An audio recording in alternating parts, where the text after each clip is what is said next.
Oh, the burning pain, listening to your husband's friend and you so made.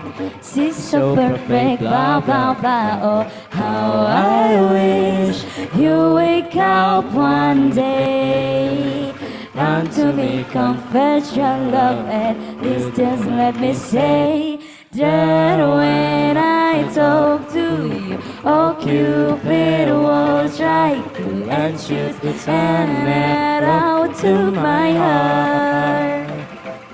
And I sound like a loon, but don't you feel it, you confess I love you from the start.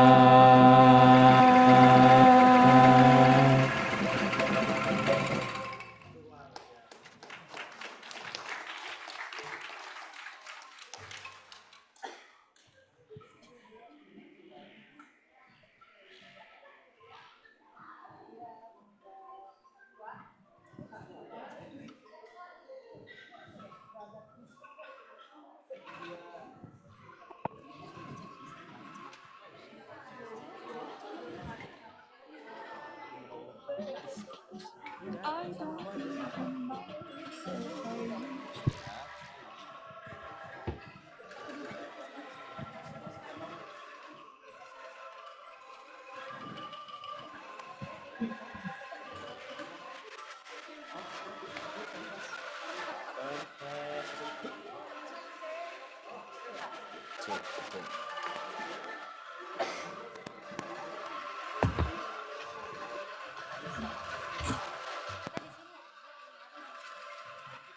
nggak ada mic pakai meja, tapi kalau nanti pegangin ya nanti sekarang.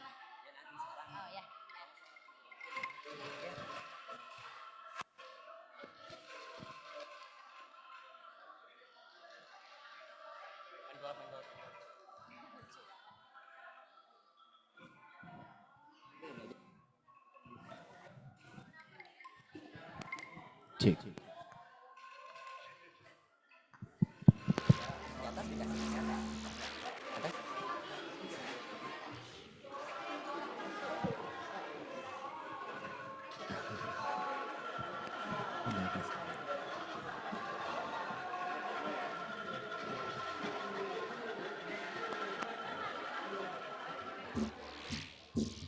Kalian main ya? Kalian main ya? Gue suruh main juga. Main juga.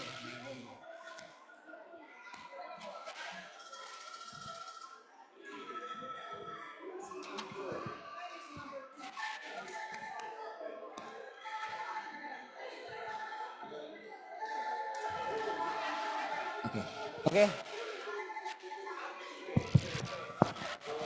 Cek. Okay, has everyone got their angklung yet? Okay, first of all, let me see your angklung. Raise it up. Okay, thank you. Okay. After all of us hearing such a beautiful performance from our beautiful player, I would like to invite all of you distinguished guests, ladies and gentlemen, to play one of our traditional musical instrument called check. So this instrument technical difficulties. Okay. Check. Okay. Now, in order to play the angklung, first you need to hold it with your left hand like this, and then put the big tube on your right side and the smaller one on your left. So it goes like this. The big one on your right and the left one on your left. Okay? And you hold it straight, not like this. Okay? Okay. And then, in order to make a sound, it's simple.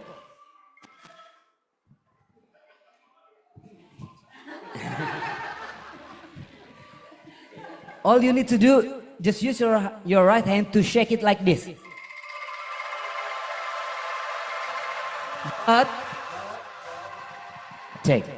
But to make the frequency of the shake fast, not this. It's wrong. The right one is like this. And it's not like this. Okay? Shake it to the side. Okay. 1, 2, 3, go. Take it. Hold it. Hold. Okay. And then shake it. Keep shaking. Nice. Kepikir, Pak. Okay, thank you.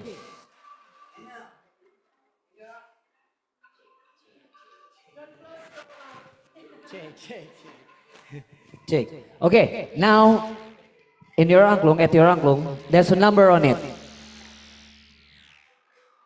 At the bottom and at the right side, there's a number 1, 2, 3, 4, 5, 6, 7, right? Okay. You got it? Everyone got the number? Okay.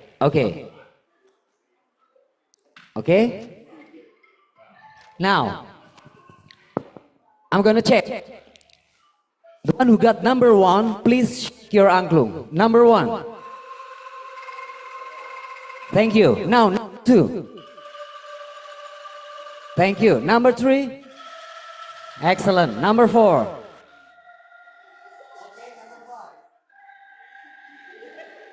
Number 6. Number 6. Where's number 6? Come on. This one. Okay, number 7. Last but not least, number 7. Number 7? No?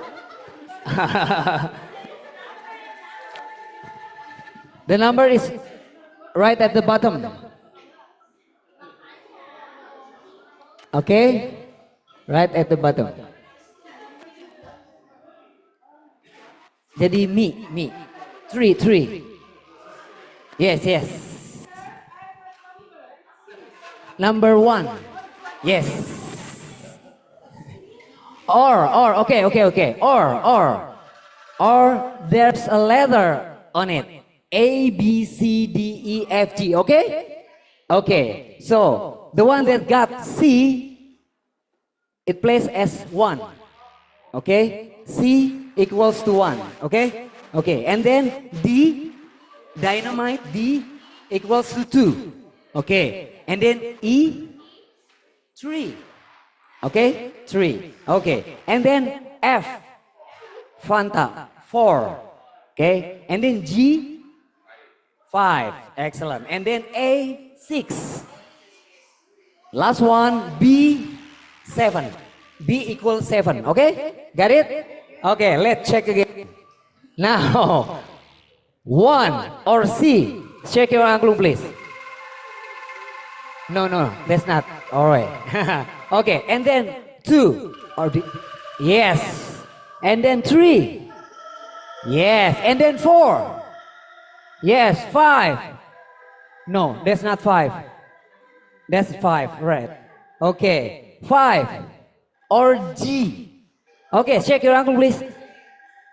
Okay. 5. Okay. 6. Yes. And then 7. Only one? Only one? Would you please move forward, ma'am? Okay, so you can hear the sound. Okay. Okay. Okay. Okay. And if it's not uncomfortable for you, can I ask you to stand up? Okay. Thank you. Now, let's check again. The number that I call, please take your angklung. 1, 2, 3, 4, 5, 6, 7. Okay. Ikut main. Dobelin, ikut main. Again. 1, 2, 3, 4, 5, 6, 7.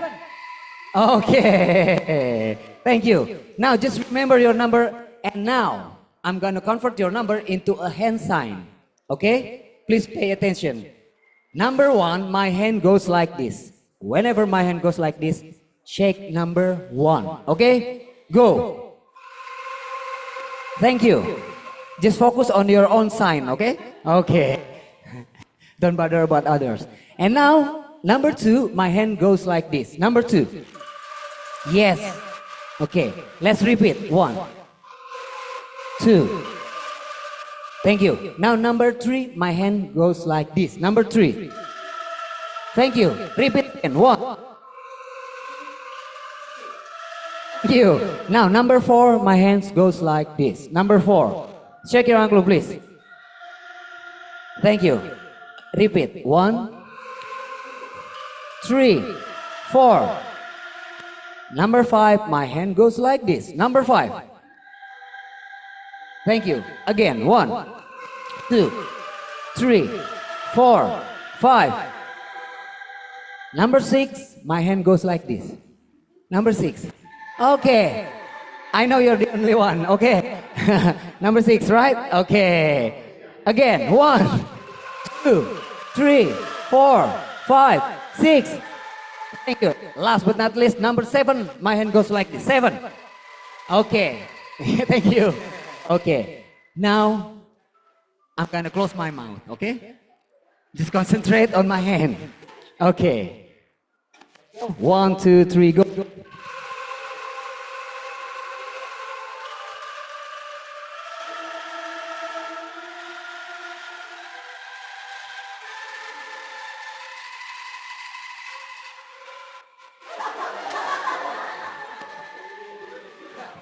Okay. Please concentrate. Okay. You also need to concentrate in sport, right? It's true. Okay. Again. 1.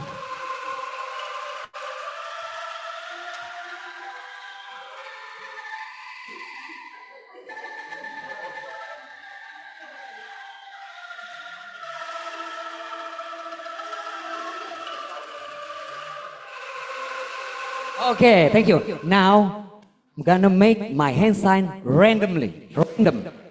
It can go from this to this. And then, okay, concentrate.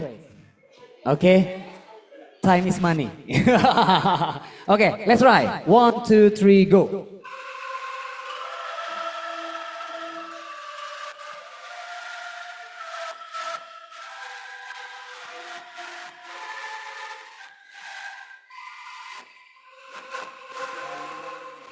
Your face goes like this. Smile. Okay, okay.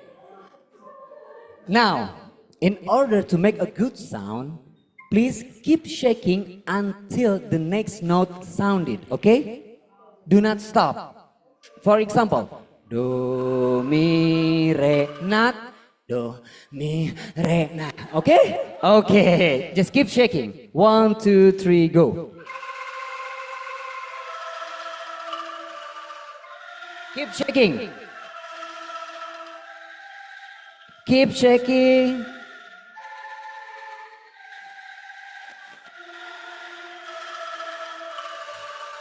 Okay. All right. Do you want to try to play a song? Okay. Keep concentrating. Okay? Ready? Siap?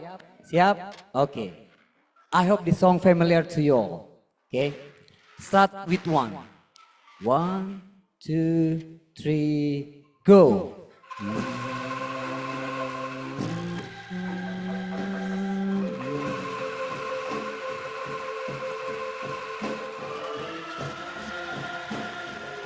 Keep shaking. Who knows the song? Sing it.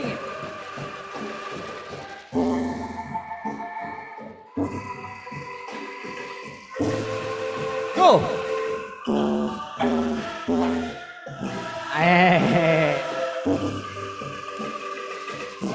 Okay, let's repeat again.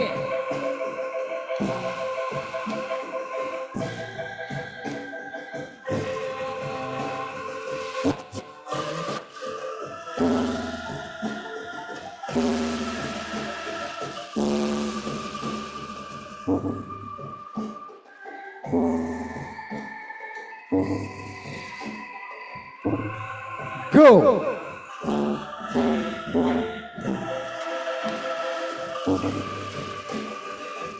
It goes a little bit faster. Come on.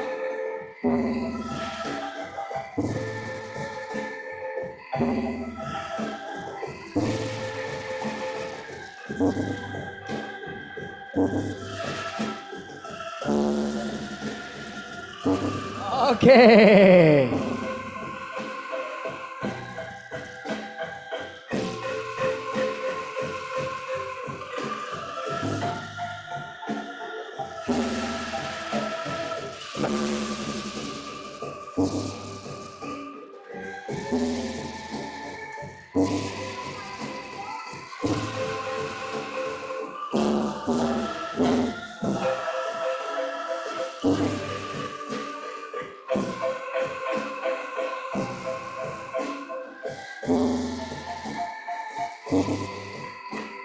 Sing it.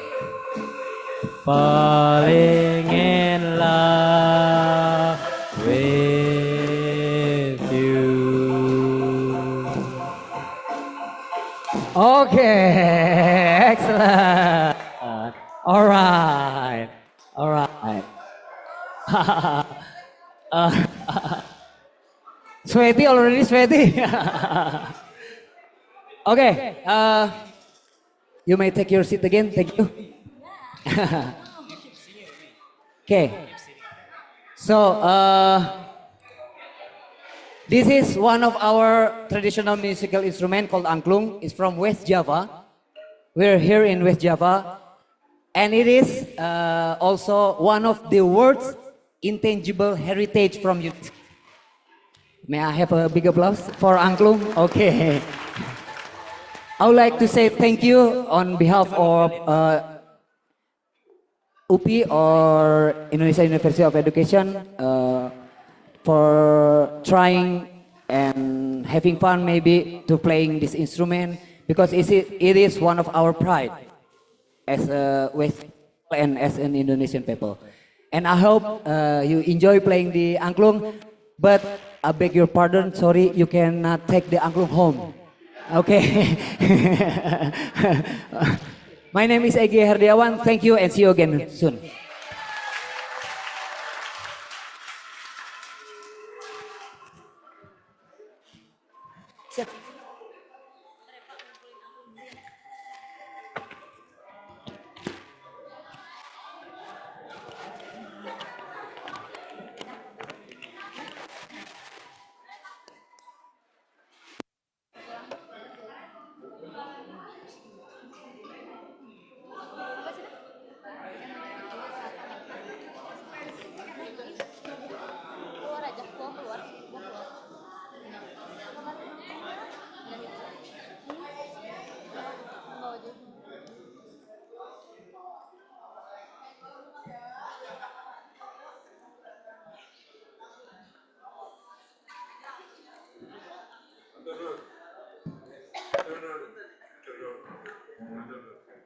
Angklungnya jangan disamain sama yang kabinnya ya.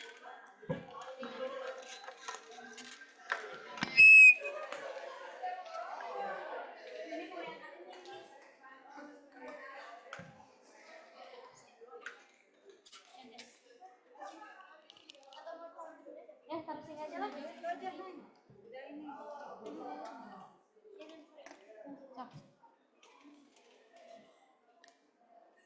Bisa masuk aja dulu.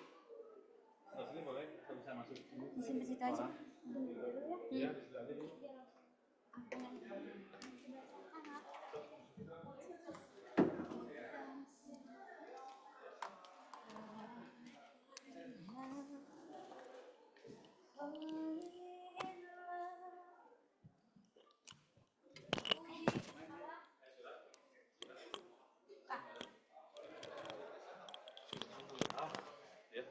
Siap. Oke. Udah dikasih.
back.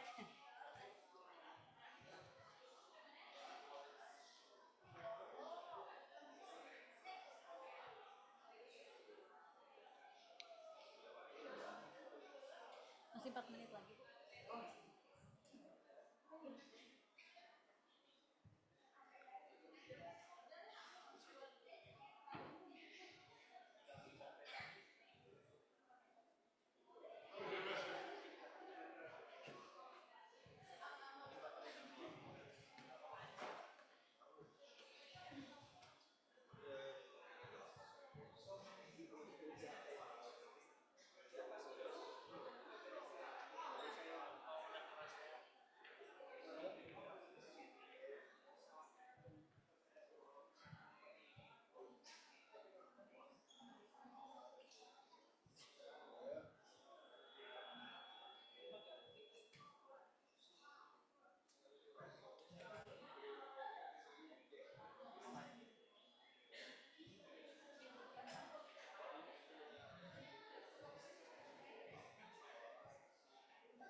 Suami akhirnya bilang ya udah pindah aja.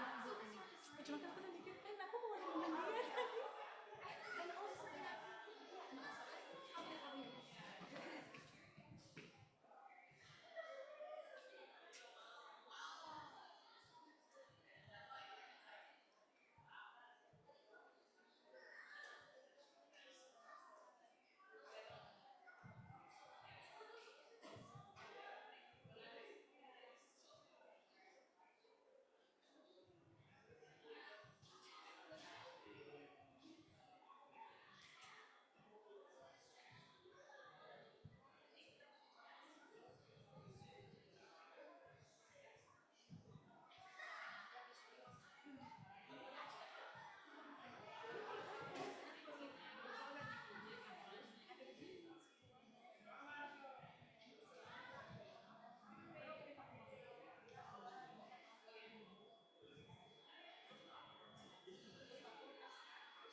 Itu kan yang tadi dijelasin ya.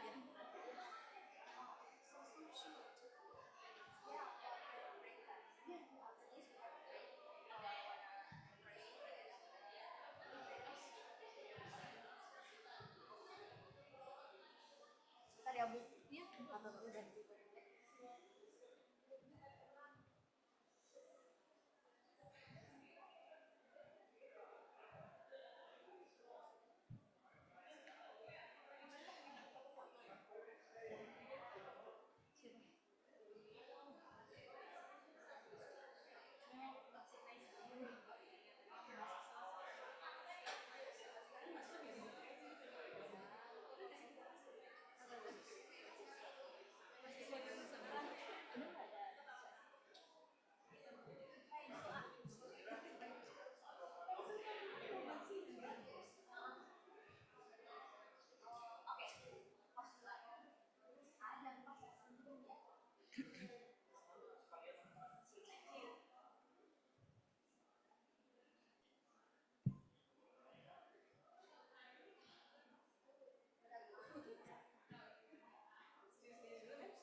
Kenapa?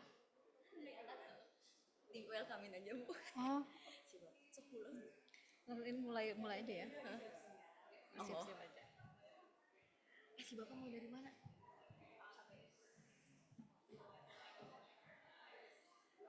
Jadi mau pertama dulu baru kenal. Ya makanya kan aku juga baru dikasih tahu loh.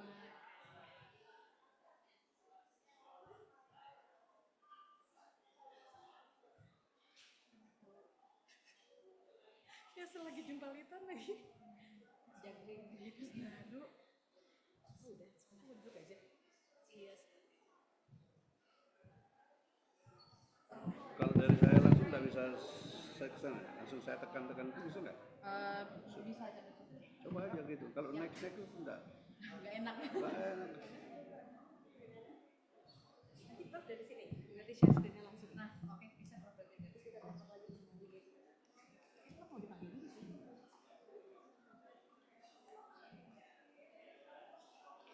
Oke, Prof mau langsung di sini atau kita panggil dulu? Di sini langsung? Panggil dulu ya. Oh, panggil dulu, oke. Panggil dulu ya.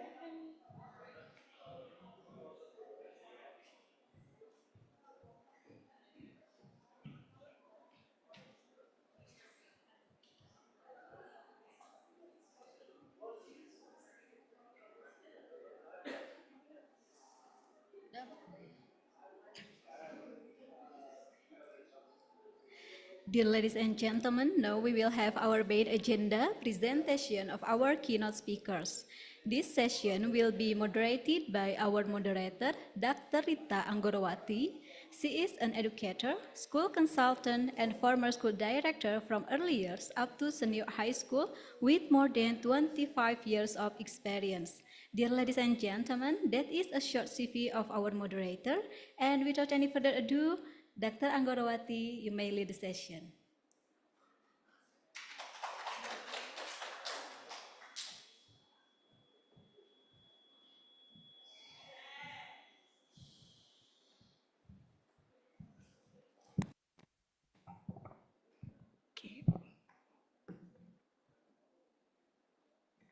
Bismillahirrahmanirrahim. Assalamualaikum warahmatullahi wabarakatuh.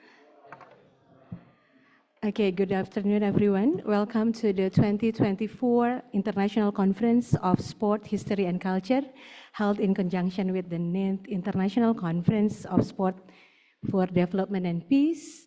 Hopefully my voice, you can hear my voice clear? Okay, the one coming from the Zoom, please give us feedback should you have any troubles. Okay, so today's theme, the Olympic movement and the Olympic Games in Asia, brings together expert researchers and enthusiasts from around the world to explore these influential topics. So as our MC already stated, my name is Rita Anggorowati and I'm going to serve you as your moderator today. And I would like to extend my heartfelt thank you to the organizing committee for this wonderful opportunity to join all of you on this special occasion. Ladies and gentlemen, without further ado, may I have the honor to invite Professor Toho Holik Muthohir to proceed to the stage. Please give him a big round of applause.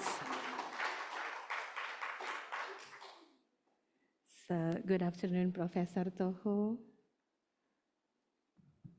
So it's nice to see you again. So it is my pleasure to introduce our first speaker, Professor Toho Holik Mutohir, a renowned expert in sport education and sport science from Universitas Negeri Surabaya, UNESA, Indonesia.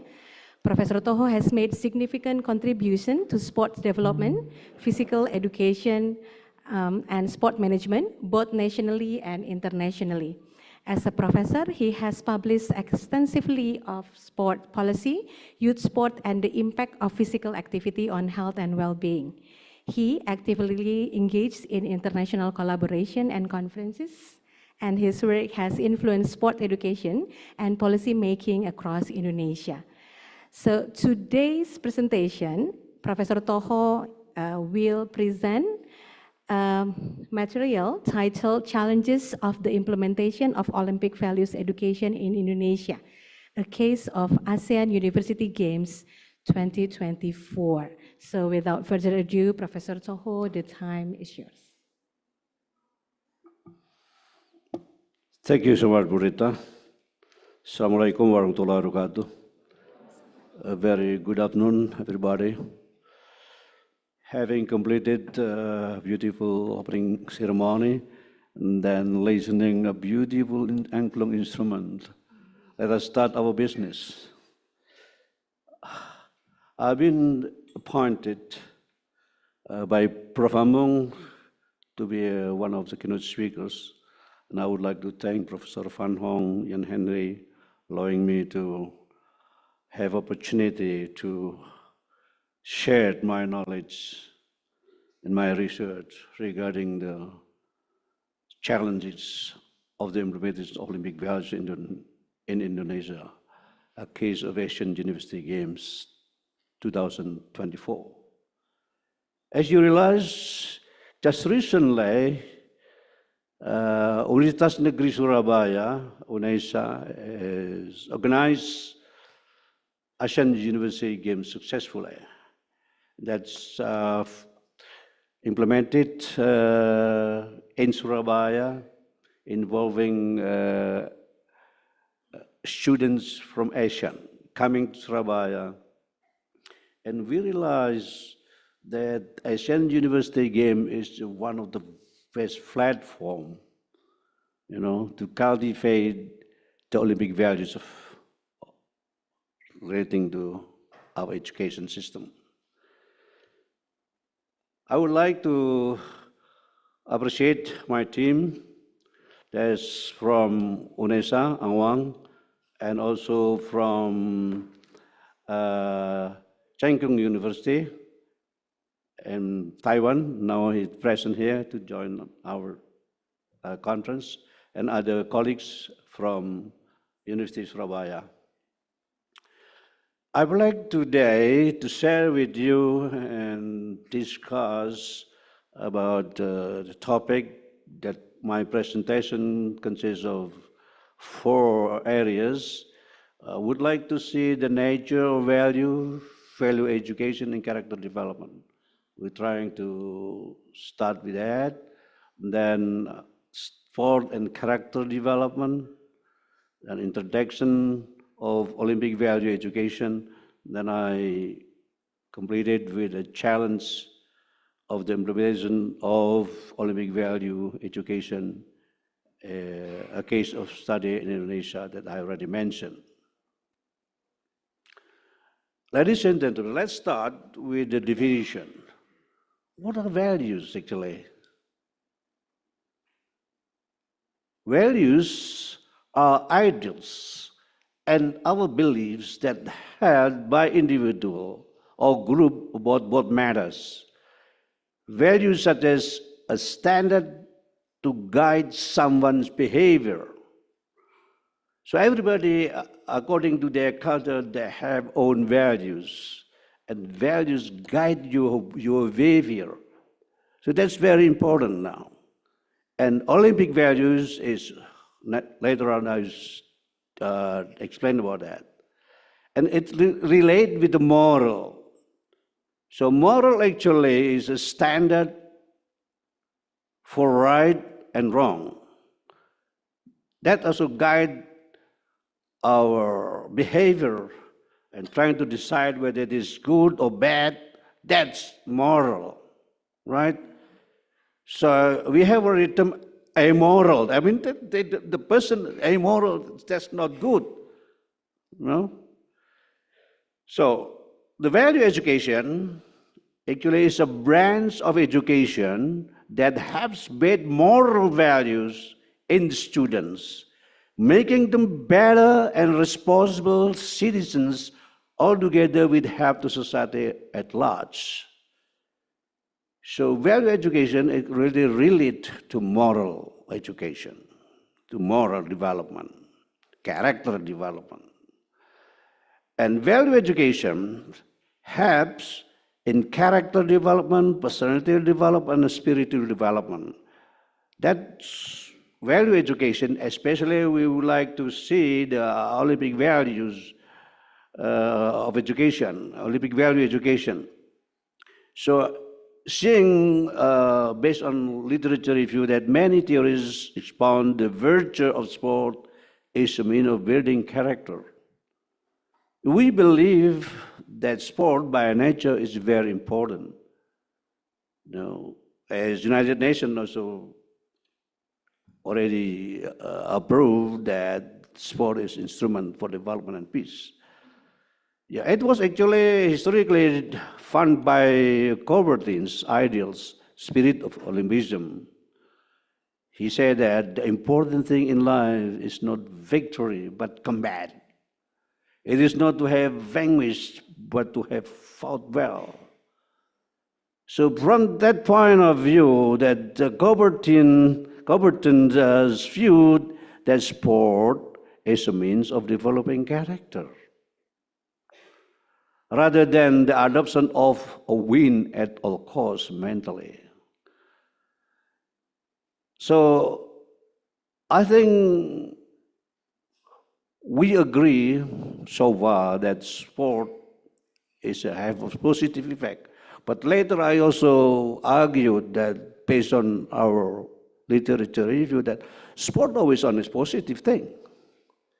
They have the dark side, they have also bright side. So we should look at the point. So if you use sport as an instrument for development, it must be seen that sport is a positive value.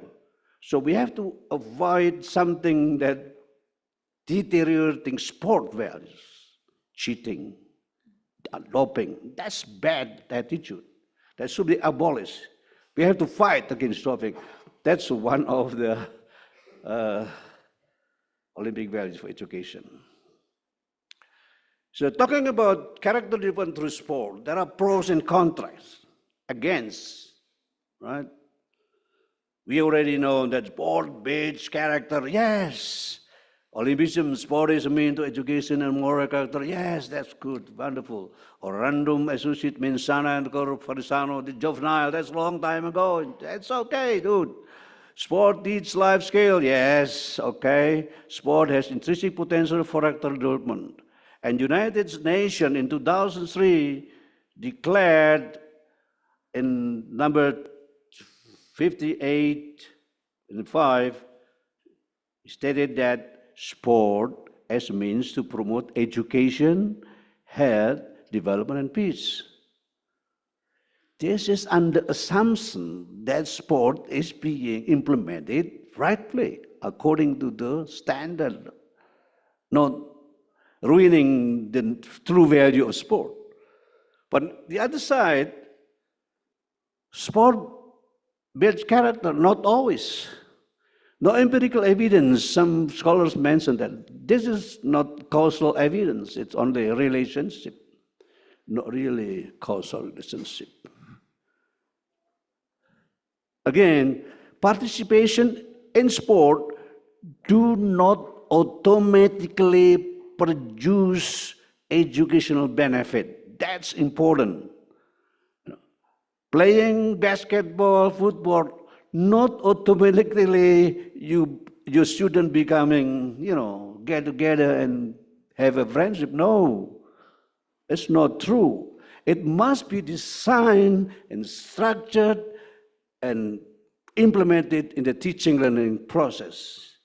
And that's the way how character should be integrated into physical education sport.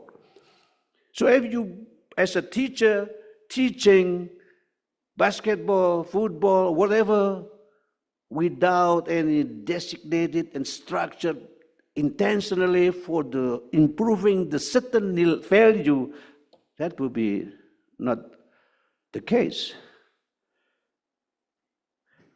Again, also there is a rumor between sport lead the lower academic achievement, and some of those sport is beneficial for the cognitive development. Yes, there is also an argument in that. So we have a scholar should be critical. That should you have in mind. Not always you are accepting. As a scholar, what I mean is practical philosopher, you have to be critical, not always agreed in that kind of statement. Okay, that's important point that I made for you as students, right? Value sport that I mentioned, sport has bright side and the dark side, right? Always like that. So, for instance, a sport being played by cheating and winning is only the ultimate goal with any method, with any system that you do, without respecting the rules, aggression, that's disrespectful behavior, that's sport bad character.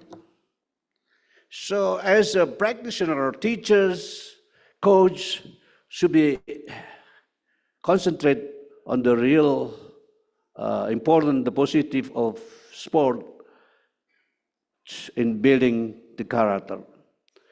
So I think we have to realize the two things happen regarding the value of sport itself. This is my model that individual values actually derive from society, the cultural values, that very much significant influence the individual values.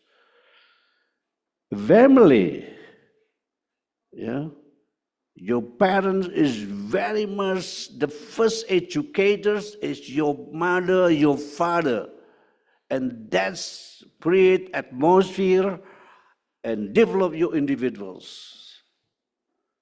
And of course, in the school, we have sport values that being taught by physical education and sport.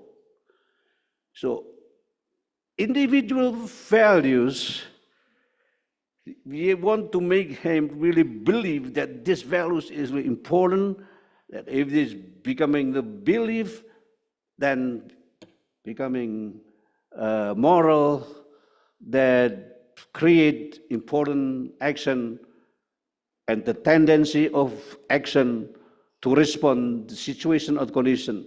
Then after that, it's behavior. So the behavior actually derive from the values obtained from the cultural, sport values, and family values.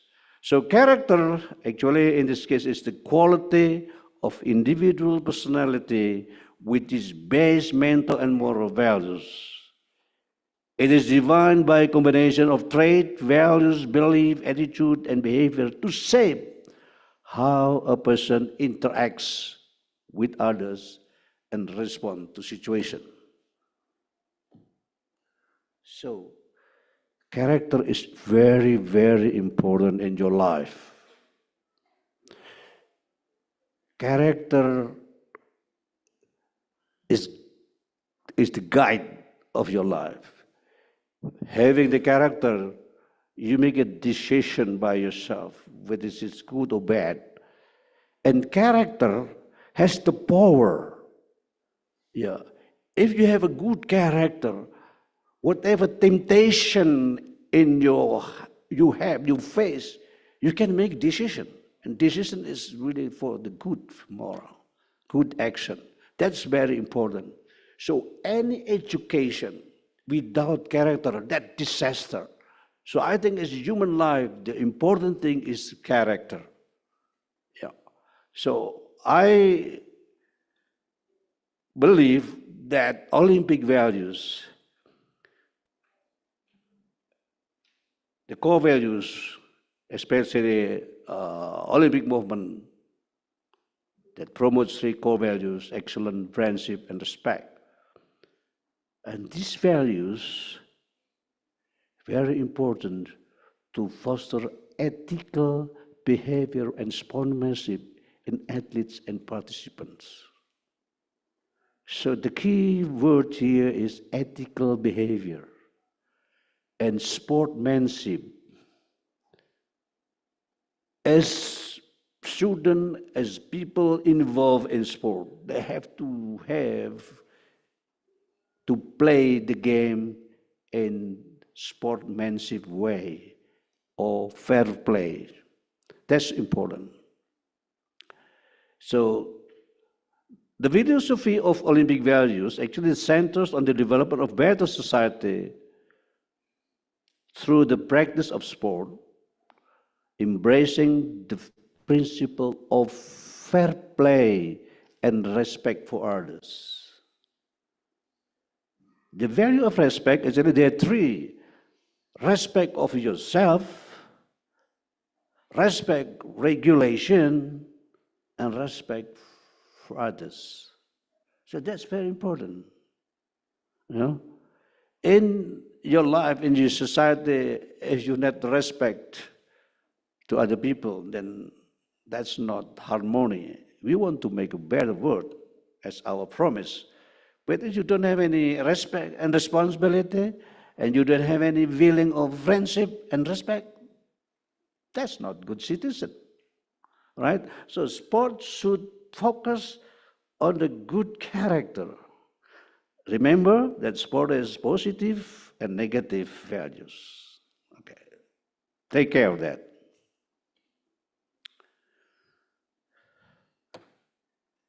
Why Olympic values importance? Olympic values education because integrates sportsmanship, ethics, character developing into the education system, shaping students to be well-rounded individuals.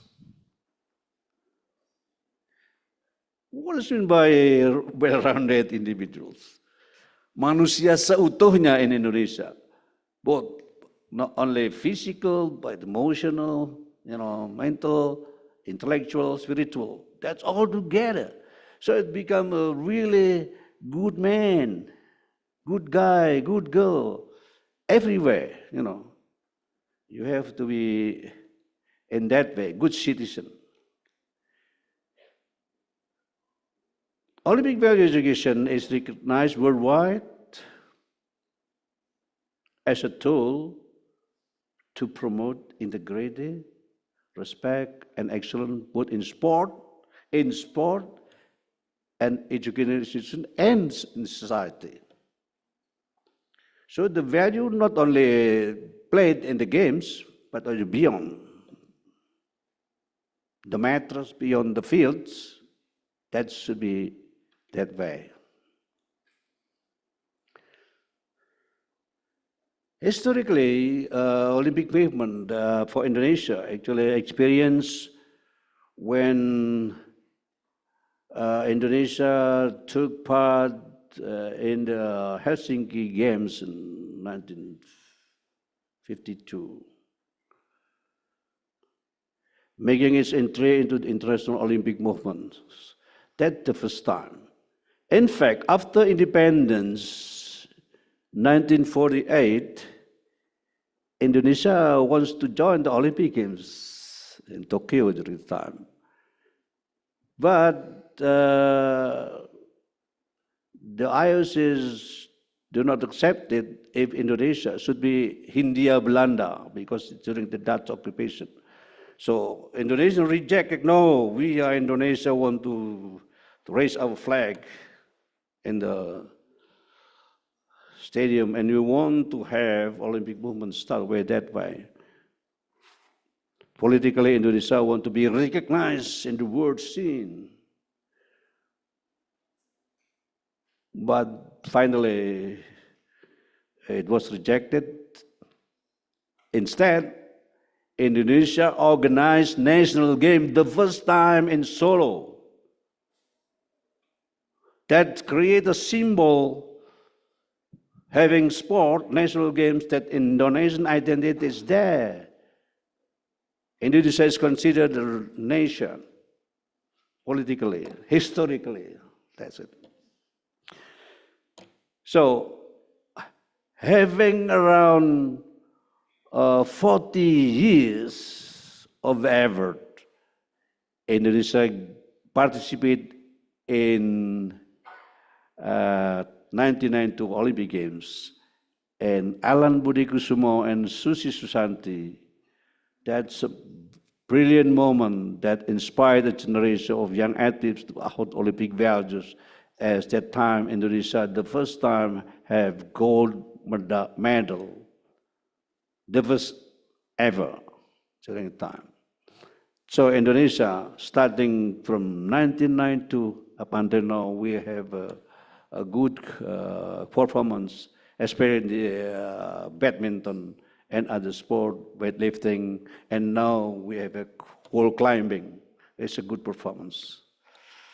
We not really have a good performance like China or United States as a big country. In fact, we have an ambition to achieve that kind of performance.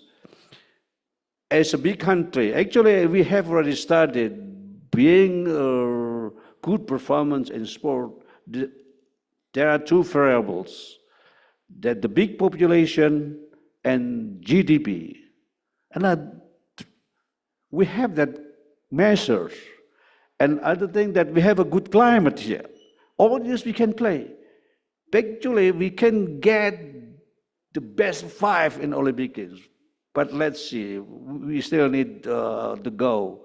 It depends on our president. But we have now our President Prabowo, hopefully concentrate on the development of sport, especially at the performance level. Asian University Games that I already mentioned, that held in Surabaya lately, and after completed the games, all students throughout Indonesia and lectures came, get together, and that's create a portfolio. They have to cement, develop Olympic values.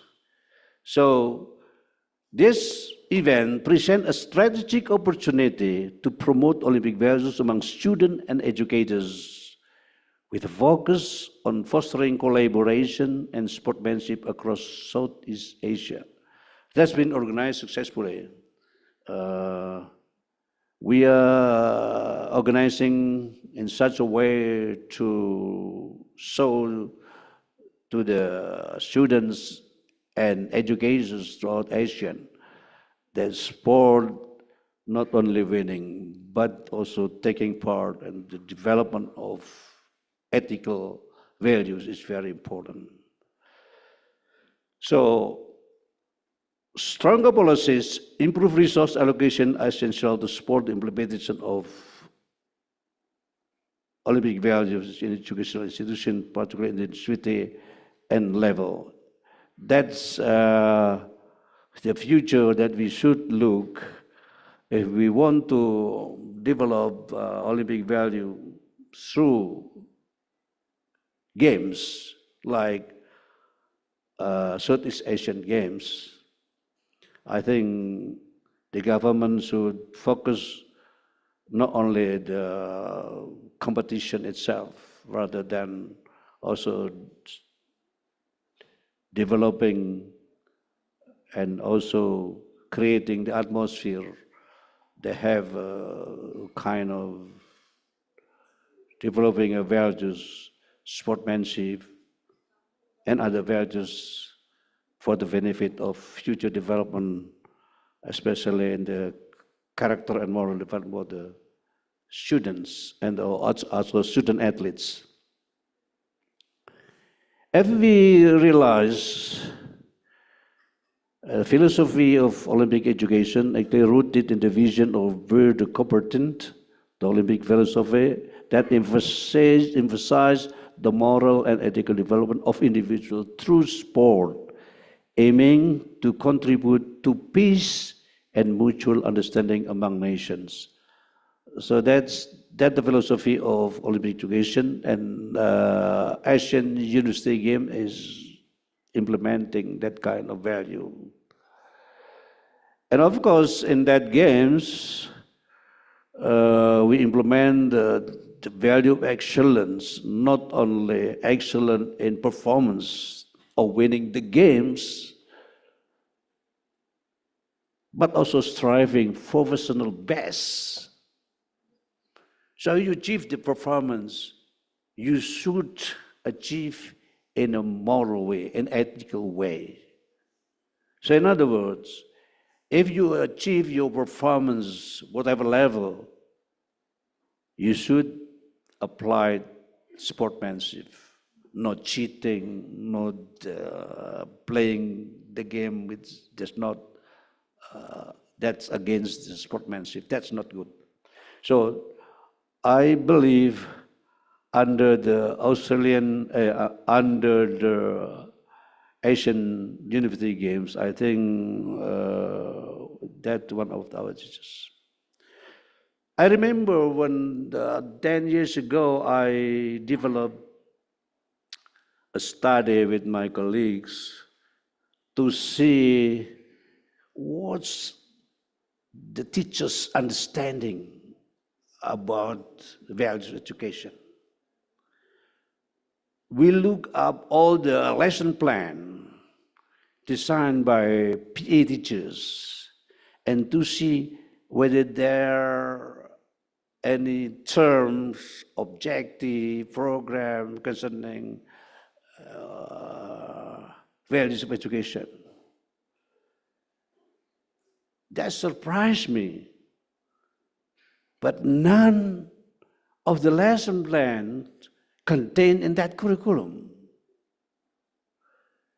Yes, teacher understand about situation of students' deterioration during the time. There are a lot of students, riot, bullying, things happen that way. Teachers understand that situation.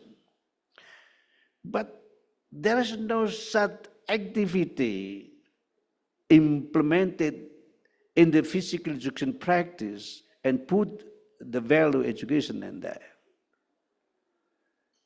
Yes, teacher actually understand that, but why they don't practice it into the teaching learning of physical education? Teachers understood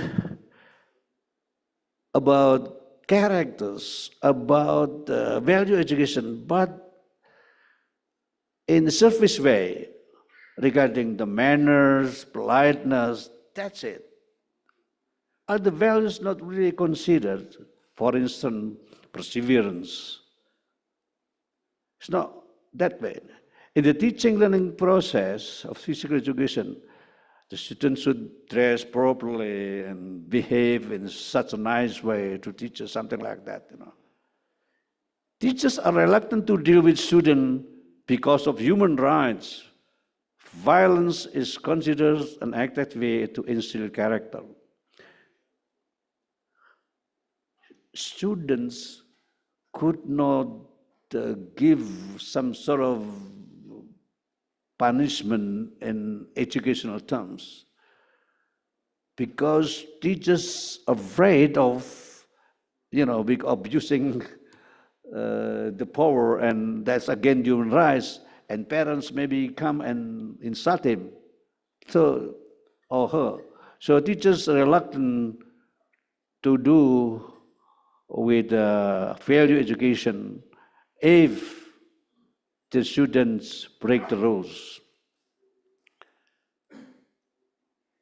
In practice, we observe that value education or character education being take place, but not by design, actually.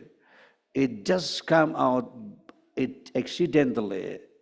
And according to the theory that the values should be designed and structured and implemented in the teaching learning process, intentionally structured. Parents are involved because their children are in trouble, for example. They're called to school. That situation, if the student or the children getting into trouble and then the parent called to school and discuss on that matter. That's situation of the value of education. So physical education only understood as instrument to instill discipline. So normally, 10 years ago, I perceived that teachers, PE teachers is considered the men who look after and make the discipline. If something trouble with students, headmasters call PE teachers. You have to discipline this guy. Then PE teachers responsible for that. So this is our first observation 10 years ago. And this is an interview and qualitative analysis from 12 teachers from elementary, junior, and senior high schools. Now, based on that situation, I tried to conduct a kind of study with our colleagues, two of us around here, Awang and Reza, trying to investigate level of understanding of Olympic value education. And our second one is to identify the source information of evaluation of Olympic value education where students and lessons get. Why that getting the value they get from other sources or from education. The third one is to identify the challenges in implementing Olympic value education in Indonesia. So based on that, we conduct quantitative descriptives. I develop instrument and distributed to 778 students and lecturers throughout Indonesia, various universities, using survey, assessing knowledge of Olympic values, source of information, and implementation challenge. There are three aspects that I'm going to see.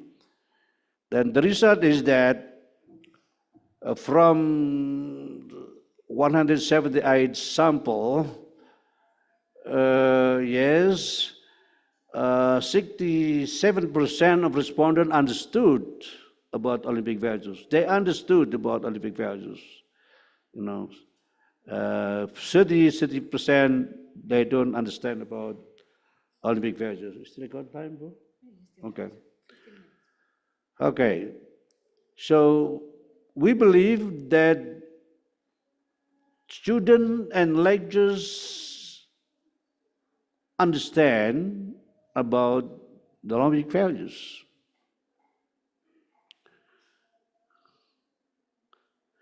They consider that 40% of them rated very important, and 33 or 34% rated as important. So important and very important around 74%. I mean, almost majority of them understand about the Olympic values.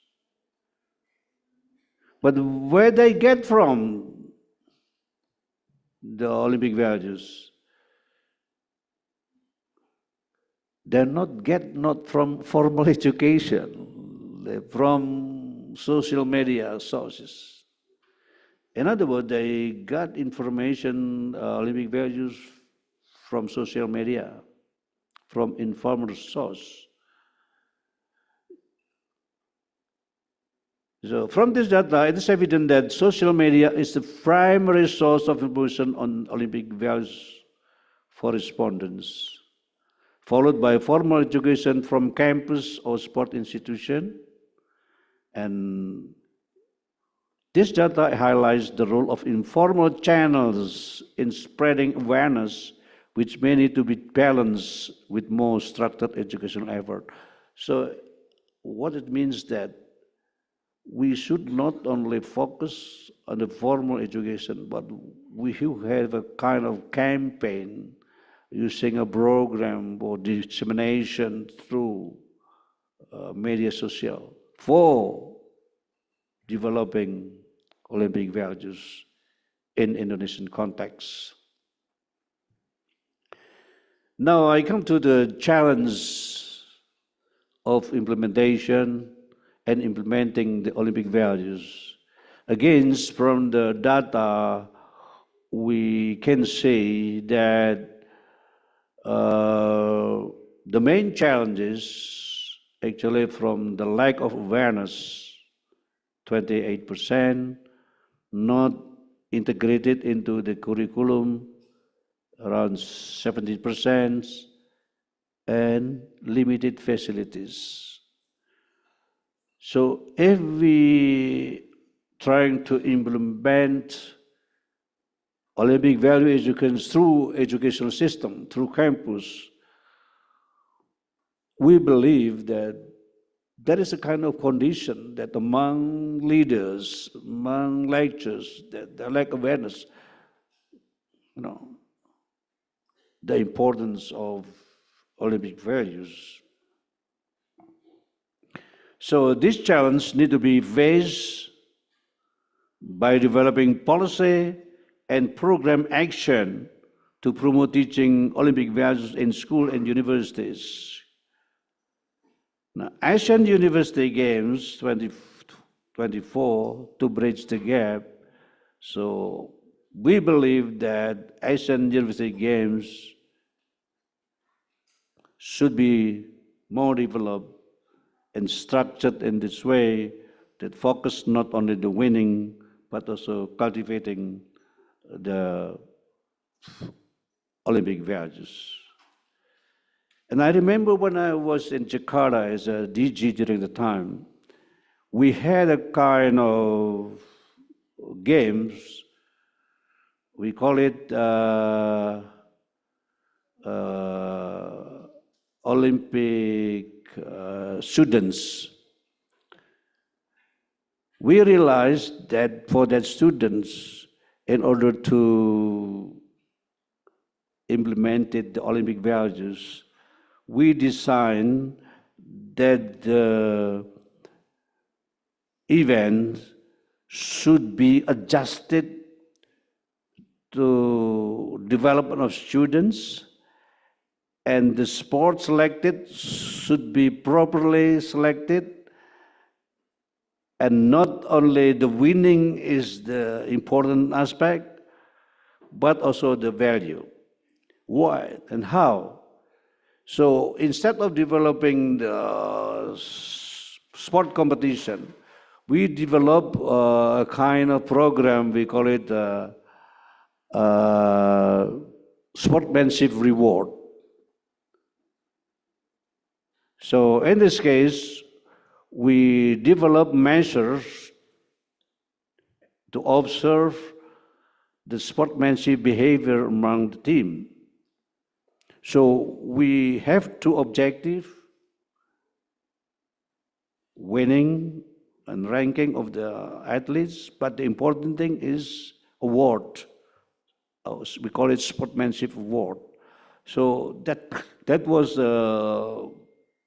done when I was the DG in Jakarta, but I don't know, this program maybe is not developed anymore. Now, in my study, we would like also to identify what factors hindering the Olympic values in Indonesia. One thing that I observed 10 years ago, that it happened today, that many school and university level not integrating value education into the sport and physical education practice. I observe and I discuss, interview with many staff who are teaching at the university level. They focus on motor skill development and maybe some knowledge and cognitive development, but not really aspect relating to the value education. And that's not common. That's common now and still. So I think low awareness and curriculum integration regarding the Olympic values still being a factors that need to be considered as a hindering factors. We find also lack of resources. Yeah, we see that not all universities has good facilities in terms of sport development.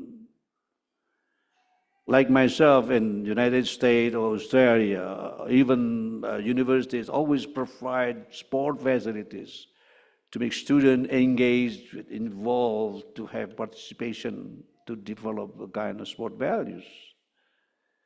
In Indonesia, maybe UPI, UNESA, that's got a lot of resources, facilities to provide students to play, to sport, and engage in social interaction for developing sport values or Olympic values in that way. But because the majority are still lacking in resources, that's create hindering factors in implementing Olympic values throughout universities in Indonesia. And again, also, there's no good policy support focusing on implementing value education, especially the Olympic values, into the practice of physical education in universities or even in coaching. So I perceive as a result of our study, there is a little government backing for Olympic values education, and teachers often lack training how to teach value effectively. That's one of the problems. I also appeal in UPI or other universities, preparing PA teachers. They do have training and coaching the way how athletes doing, not how teachers behave, how to teaching in certain way that integrated not only skill but also the values. We believe that teaching of values, Olympic values, it doesn't come out automatically. It must be designed, structured, and in systematic way, implemented, monitored, evaluation. Students have a kind of knowledge, recognition, and the implementing the values, then also reinforced by teachers, rewarded by teachers, and then reflection. That kind of procedures need to be taught by the lectures to PA teachers, candidate. So I believe that all these factors need to be considered in the policy and program implementation to enhance the effectiveness of Olympic values education in Indonesia. The most strategic way, I think, we should implement the Olympic value education in the faculty of sport, especially in the program of PA teacher education. That should be important.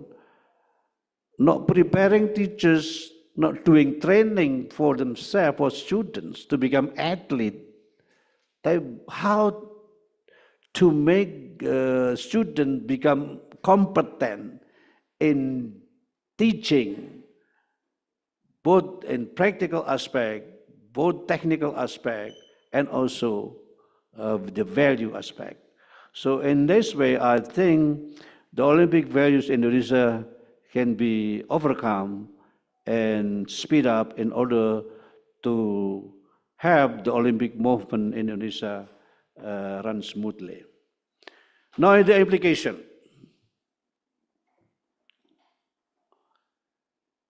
We realized that 67% of people understand about the Olympic values, but few use them in the daily life. That's contradictory, right? So knowing is not always not enough. I mean, if you teach values, not only teaching, you do this is not good, this is good. No, you have to implement it and transfer and do practicing. According to Thomas Licona, you got to moral knowing, and then feeling, and then action. Then I added reflection and habitual. That's important.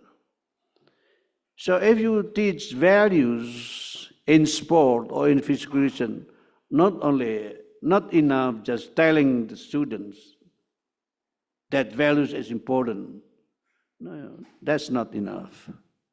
You should conduct a kind of follow-up teaching in the field, maybe out of field. So you have that kind of system. Again, support from the government, from other institutions, for instance, National Olympic Committee, CONI, should have and provide support, resources, and teacher trainings in order to implement Olympic values education effectively. So I believe teachers, coaches is very important to implement Olympic value education in school and universities effectively.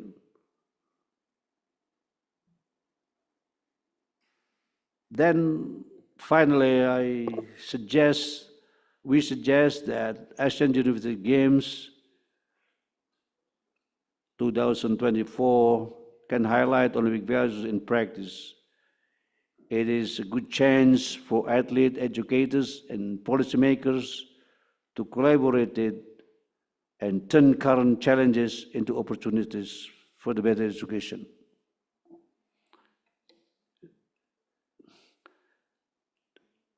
The last slide, I have put forward some recommendation.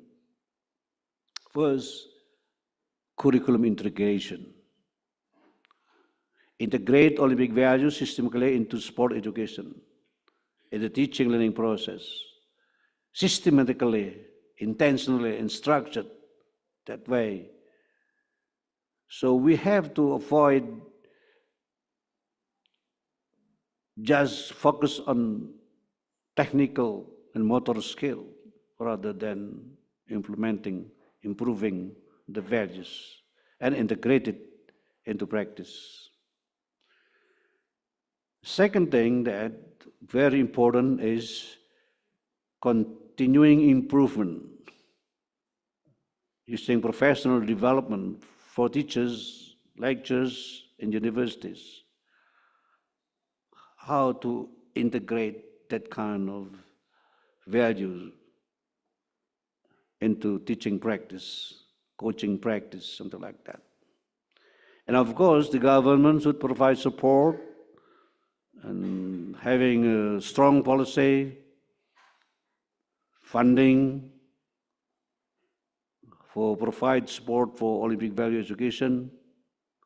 And I think also the university itself, themselves would provide also the support in order to implement Olympic values education to put into practice. And I think the community engagement is very important. Media people, academics, private society, community get together in order to work integrated way to promote Olympic value education in the future. Thank you very much for your presentation, for your kind attention. And we do hope, I think we have a good session for having a discussion today. And I realized that this is probably not new for you, but I, as a teacher, as a coach, consider this Olympic value is very important for future life, especially for the youngsters. Okay, they can do anything with high performance, but never ever forget about character, about value. If you, as people, smart people, but you neglect the value, you becoming not a good citizen. That's create disaster in your country. So I believe value education, character development, and moral development is a very necessary for our future development, for the better life, and also better world in the future. Thank you very much. Okay.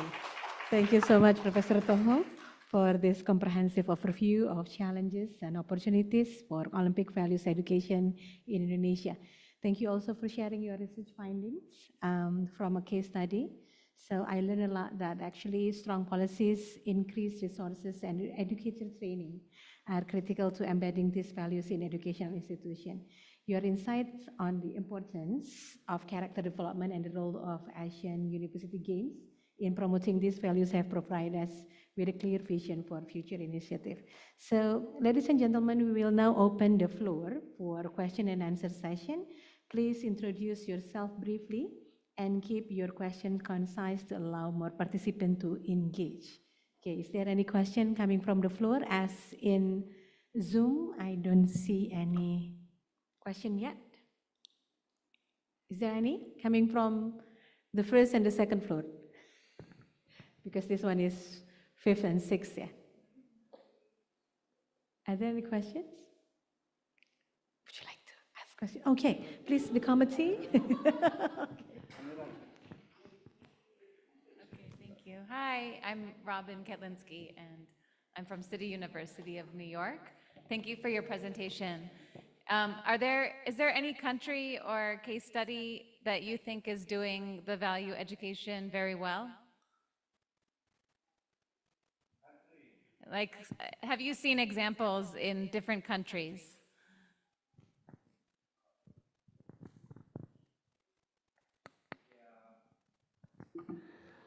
I just have a little experience when I studied in Macquarie University in Australia. I was a student, PhD student at that time. But the university provides support and facility for every student, to do practice, to do engage, to every student. I remember when I was, the time I was in charge as a captain of softball among Australian. And I'm from Asian, but I'm the national coach from Indonesia, they know. So I use that kind of system, moment to have integration, respect one another during the time. And the important at the time, the university provides system, facilities, and also provide coaches and information in regard not only doing training or teaching, but there is a kind of values to be implemented, integrated in that system. So that's maybe one thing that I consider very important. And I compare to my university, up until now, the practice of training is just, without any guidance, especially in terms of values. Student teachers trying to become a teachers, they have teaching and learning, but they like coaching, training to make them being like athlete. But instead, he always projected to become PA teachers. But the way how lecturers teach, it's like coaching, training. That's not the case. Should be how to teach student teachers, what I mean. So later they graduate, they understand, oh, that's the way how to teach football, not only kicking, drilling, but rather than how to use that kind of kicking and drilling in such a way. They have to have a coordination, working together with other friends, respect, That's not the case up until now. So I appeal to my staff, you should change, but it's very hard because the traditional way of thinking like that way. Is that, Pak Agus, is that right? But I guess in my institution like that way. I asked my assistant, the way they drilling, coaching for student teachers is the same as athlete. For examination, they have to swim 100 meters in one. That's not becoming a teacher. I myself trained like that way during the time. And now I think it's still the same. I don't know, maybe there is change. I'm not really concerned again at the moment. But seems to me, based on my perception, that's still the case.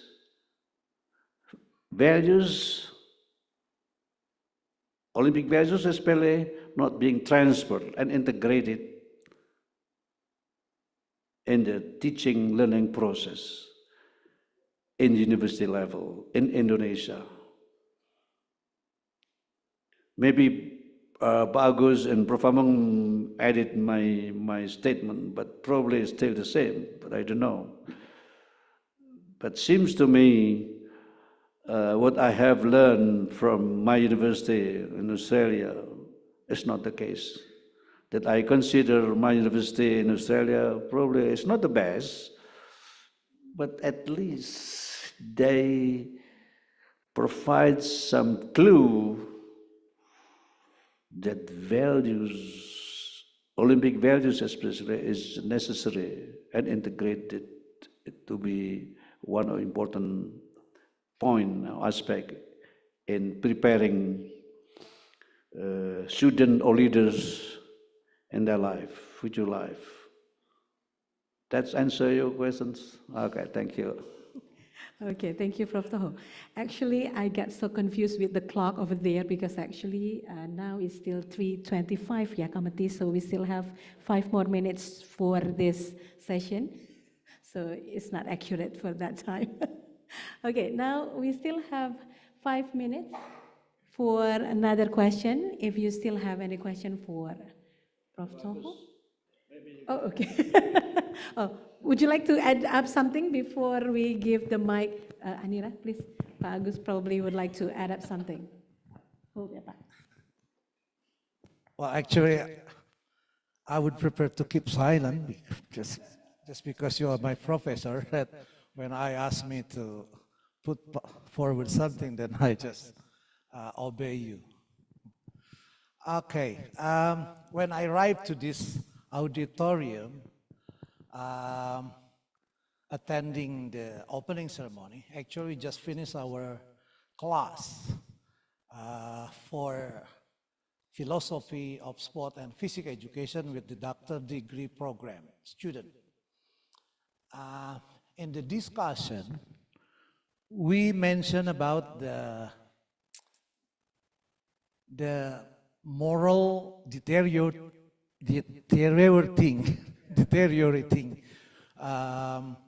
just like it's kind of contradictory because every expert always mentioned that sport build character, but in the reality, it's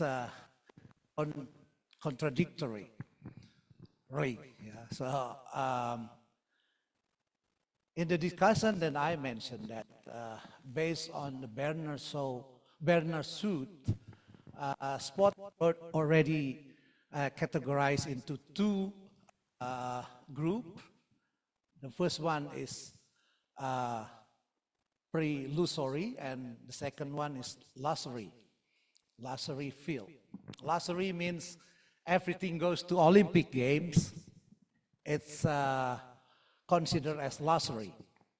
But for recreational sport or like PE and let's say sport in club, it's belong to pre-lusory field. And I said to my student who argued that make this, how could sport restore this moral development of the athlete? I said it is not our duty because it will be too hard to restore the effort to develop this moral quality. And then I just told that maybe what we could right now, what we could do right now is to try to utilize this pre-lusory field as a way to improve the moral development by, let's say, by educate our PE teacher candidate to do the pedagogical competency to teach better in other domain than, let's say, than psychomotor domain. That's what I told him about our capacity. And when you are mentioning about to demand the student or our study program to prepare our PE teacher to be able to, let's say, to transfer the Olympic values, I am talking to myself that it is too big duty. PE teacher has already get too much burden in their daily life, in their duty, because they need to, let's say, to overcome the limitation in terms of facilities, and then they need also to overcome all aspects related to school condition. And of course, they need also to overcome the limitation of our ability to equip them in terms of pedagogical competences. So I'm sure that if you still insisted us that PE preparation should be also, let's say, be given kind of, well, I don't know, is that an honor or could be burden? Yeah, it will be too exaggerated, I think. That's what my comment. Yeah, of course, please, if you have something that could, let's say, make me confident about it. Thank you very much. Okay, is there any comment coming from you, Professor? Well, I appreciate your opinion, Prof. Agus. That your standpoint, I understand. But from my point of view, seeing that Olympic movement, where Olympic value is, especially the excellence, friendship, and respect, that three core values. Yeah. I think that's not the big burden for teachers to integrate that values into teaching practice. Because so far, PA teachers concentrate and focus on the motor's development rather than affective development. So if we measure to make an all-rounded person, that's a big word. But if you PA teachers focus on motor skill development, so you bias in achieving that attainment. So whatever reason, I know that it's a big, that's why this is one of the challenges. You presenting the people, the professor relating that value education is quite burden, so it's not necessary to be put, given in the PA teachers. So not that way, Prof. Agus. I think we should start engage with the movement, especially the Olympic movement, as in the theme of this conference. We Asian people should get up. Look, countries, your American now is transferring that value education, Olympic value education. I know in the United States, Thomas Licona, in that space in New York also. He focused on the character development. He write a book, and throughout the world they use practice. Thomas Licona is very popular. And he did mention that character development should be focused for development, for individual and for the school level. And that teachers should also be equipped with the methods how to teach character or values. He provides some concept in order to teach the character, that three. You should knowing, feeling, and action. Yeah, moral knowing, moral feeling, and action. I added maybe you need not only action, but you need also repetition and becoming habituation, becoming habit. And you becoming habit, that's internalization of values. That's important. If you create or develop PA teachers without knowledge, without values, especially Olympic values, so I think they really not having the purpose of making a round person. That bias in terms of objective, Prof. Agus. So I insist in my point that I think we should rethink and avoid the, what you call it, pessimistic point of view that Olympic value is a big job, and I think we can simplify it and do step by step for implementing that values.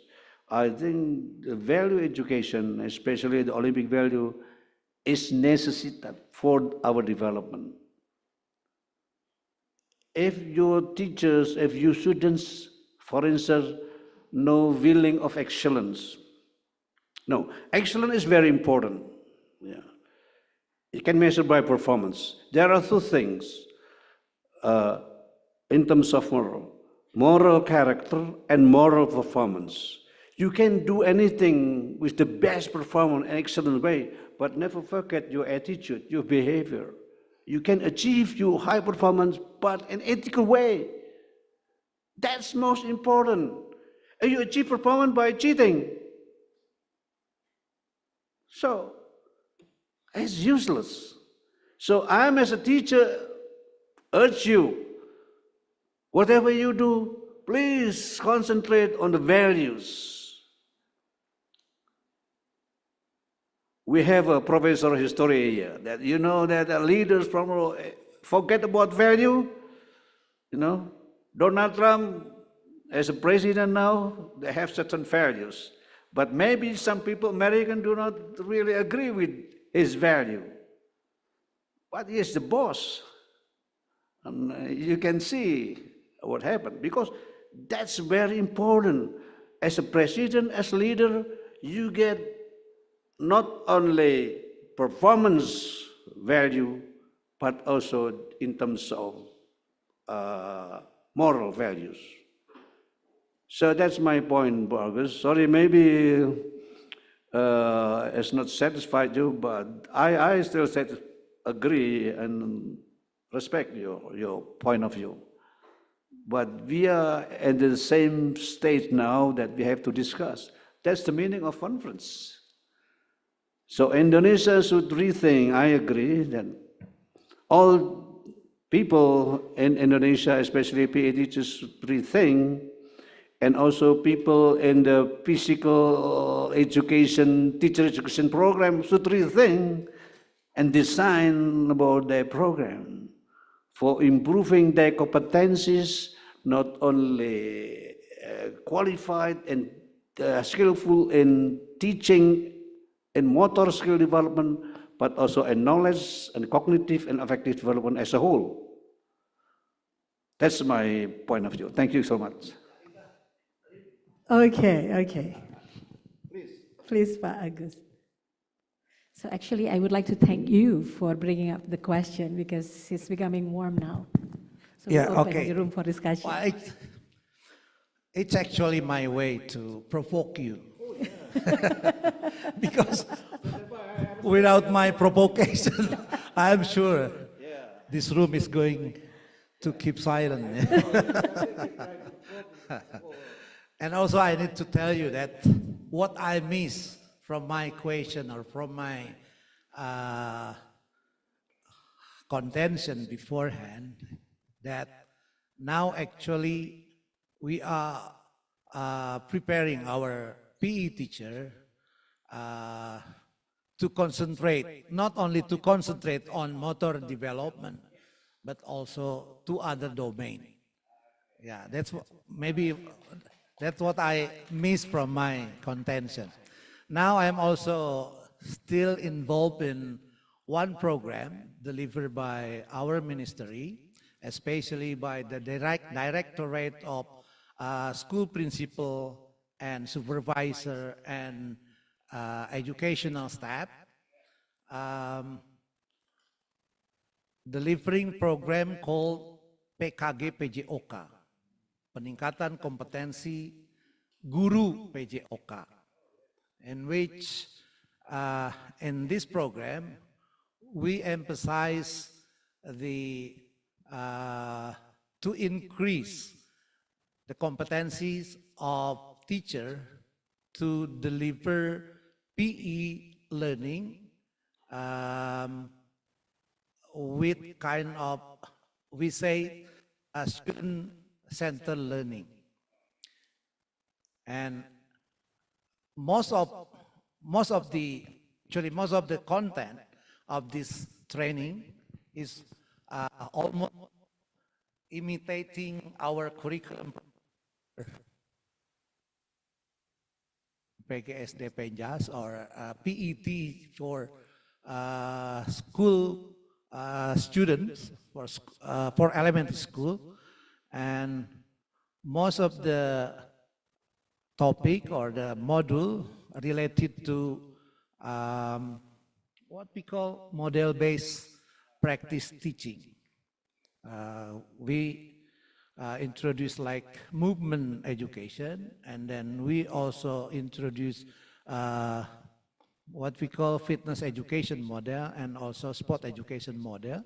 But before these three models, we also introduce how to teach effectively, including how to improve the behavior or to change the behavior in the psychomotor domain, in the affective domain, and also in cognitive domain. So don't worry about this program.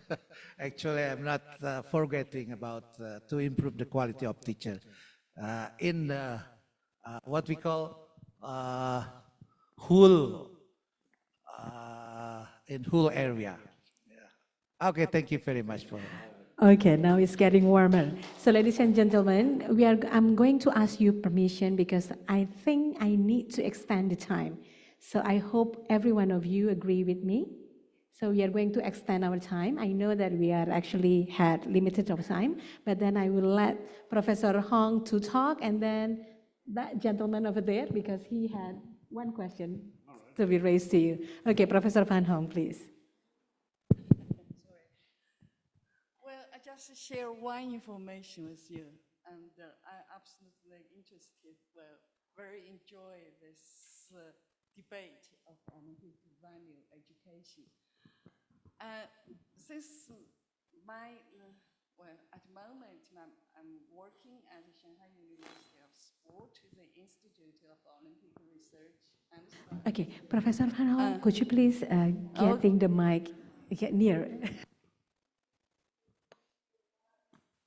Of this Olympic value education. Well, as we know that the IOC is not just organize this every 4 years as Olympic Games. As an international Olympic movement, there is a particular department in the IOC. It's called Olympic Solidarity. And one of the major work is to promote Olympic education. Olympic education, as they were defined as the core of the Olympic education, is the Olympic value.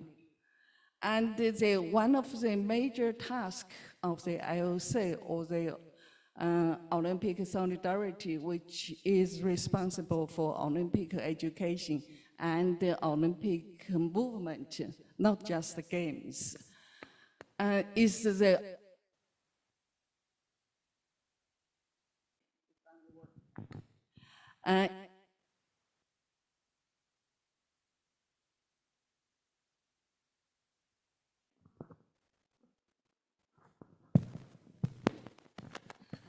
sorry, don't agree with me. Okay, one of the core of the Olympic education is the Olympic value education, it's the OVE. And so it is the IOC promote this OVE every country. It's really every country. And because my institution is a part of this Olympic Education Center, so every year they will value what you have done, your center have done under the IOC's Olympic Studies Center, is have you done this OVE program. And this is not just directly from the IOC Olympic Studies Center. It is also the IOC's one of the major work they gave to the NOC, that's the National Olympic Committee. That is how they promote Olympic, the OVE program. And the OVE program's major part, the area is the schools. That's especially the primary, started actually from primary school, secondary school, and now expanded to universities. So in the China case, the Chinese Sports Ministry is taking this very seriously on OVE program, and they also funded this program as well, as a kind part, or as a part of the promote the Olympic movement nationally and internationally. Yes. Thanks very much, Fan, for your information. You're right, but in ICSHC there is a board or body responsible for Olympic value education, and they create also toolkit and resources that can be used, can be accessed easily. So as Prof. Agus mentioned, if you reluctant to do that, you can check the website of IOC and you can find the resources and toolkit to make easier for you to implement the Olympic value. Thank you, Ian, for your information. Okay, thank you so much for that, Professor Hong. So one last question coming from this gentleman. Please, yeah, Pak Isa. Please kindly introduce yourself briefly. Okay, I'm Hisa from Universitas Pendidikan Indonesia. Thank you for letting me join the discussion. Short question, Prof. Toho, about the Olympic value. Is it something universal concept, or it may be something universal in concept but contextual in implementation? So it can be integrated with other values that already exist. So we don't have to start from scratch. Thank you for your opinion. Yeah, that's good. I think even Olympic values, universal values, that can be transferred and integrated into physical education in school based on the context. I agree with that. So we use resources in our local areas, and that depends on the competency of the teachers. That Prof. Agus is responsible to provide the competency of teachers to be creative in such a way, to use local resources and adapted resources from IOC in regard to Olympic value education for that matter. So I agree with you, and I think let's start together now. Get together to start, I think, start from Prof. Agus to provide some movement to influence other physical education programs to Indonesia. And I think I asked Pak Among, get together all study programs, leader, come to Bandung and have a discussion to write a curriculum where physical education should be integrated inside the Olympic value education. I think that's the best way to do. Let's start moving with the spirit of our conference today. Are you agree with that? Okay, let's move on. Thank you. Okay, mashallah, alhamdulillah. So thank you, everyone. This is very insightful. So the question and answer session already done. So once again, thank you so much, Professor Toho, Professor Van Hong, for every answer. Pak Dr. Agus, thank you so much for bringing up this, and thank you so much for all the questions. Now, this sum up our first session. I will returning the floor to our Master of Ceremony. Assalamualaikum warahmatullahi wabarakatuh. Thank you very much. All right, thank you, Dr. Anggurwati. Also, thank you, Professor Mutohir. And here, ladies and gentlemen, we have prepared a certificate and token of appreciation for Professor Mutohir, and it will be given by Professor Mahendra. So, Professor Mahendra and Professor Mutohir, please come to the floor.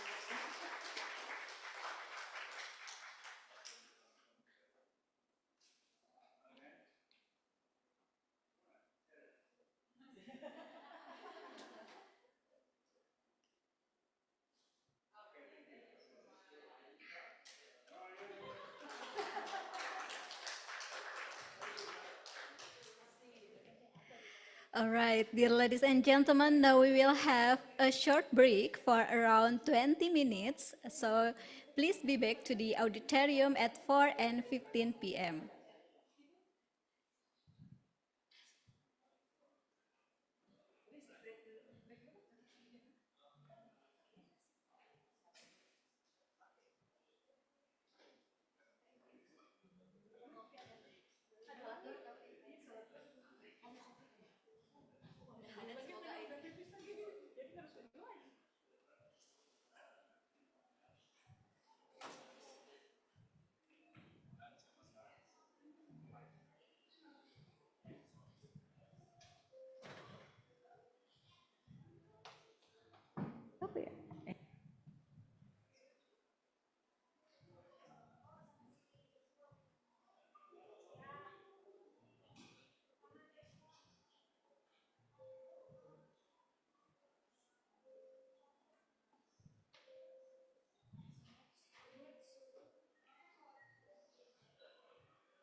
No, yeah, but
Jos. Power banknya. 10 jadinya. Tanya. Power banknya mana? Hah? Power banknya. Sabar atuh. Belum Bu, kan mau jadi moderator dulu ceritanya. Ada kertas moderator nggak sih? Itu terlalu pendek ceritanya. Oh iya.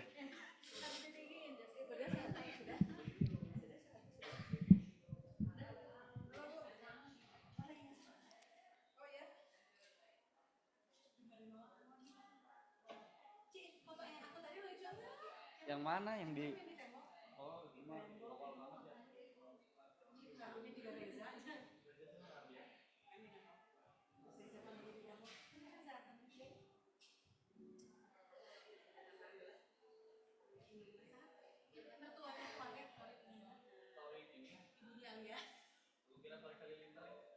Iya. Iya, kan Halilintar nikahnya sama Alia kan? Anaknya Reza. Dia zaman dulu nyanyinya mentalitas bukan. Kalau kurang lucu foto lagi berarti. Gampang. Boleh souvenir. Dicetak kalau dicetak. Kayaknya yang dulu kayaknya dicetak juga. Masih dipijat boleh nggak? Nggak ada yang ngambil.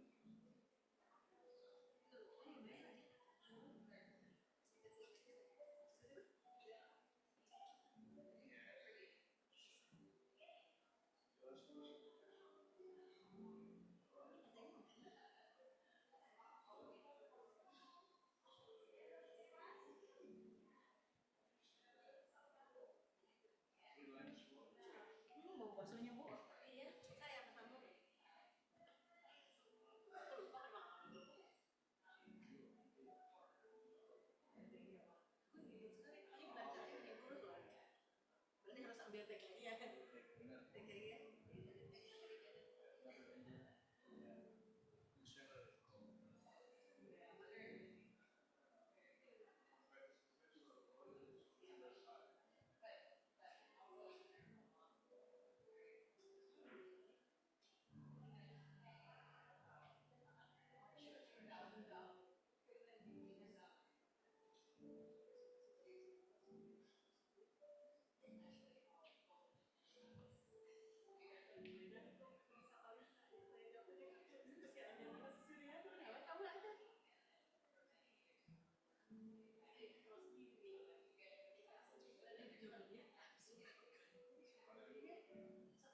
Oh ya, boleh.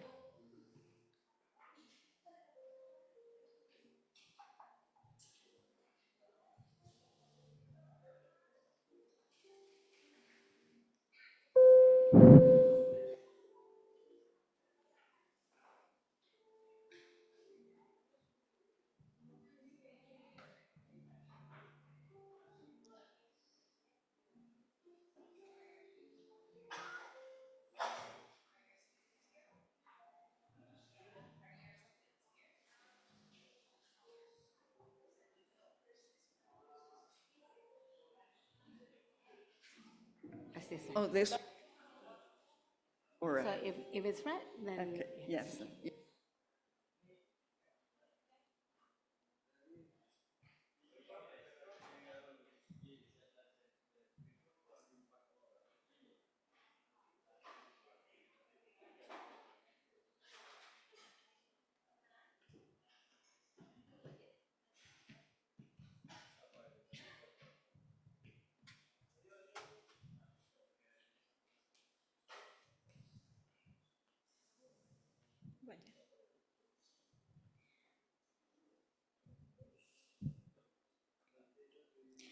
Dear ladies and gentlemen, welcome back to our event, and now we will continue our session with presentation from Professor Van Hong, and this session will also be led by our moderator, Dr. Anggarawati. Dr. Anggarawati, we will be back to you. Thank you so much, Ibu Bulan. So welcome back everyone on our second session. Hopefully the refreshment that provided from the committee treated you well. It is raining outside, but actually it's kind of warm inside here, don't you think? Okay. So it is my pleasure to introduce our second speaker, Professor Van Hong. Prof. Hong is a distinguished professor at Shanghai University of Sport, China. She served as the president of the Asian Pacific Association of Sports Studies, or APAS, and is the editor-in-chief of the Asian Journal of Sport History and Culture. Additionally, she is an editorial board member of the International Journal of Sport Policies and Politics and the Sport Encyclopedia.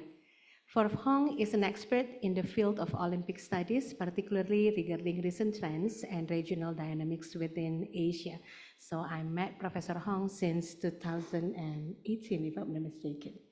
Okay, so today Professor Van Hong will cover Olympic studies and research in Asia, an overview and the recent trends. He will discuss key characteristics of Olympic research trends over the past decades in Asian countries, and focusing on both supportive and critical perspective within the field. Without further ado, Professor Hong, the time is yours. Okay.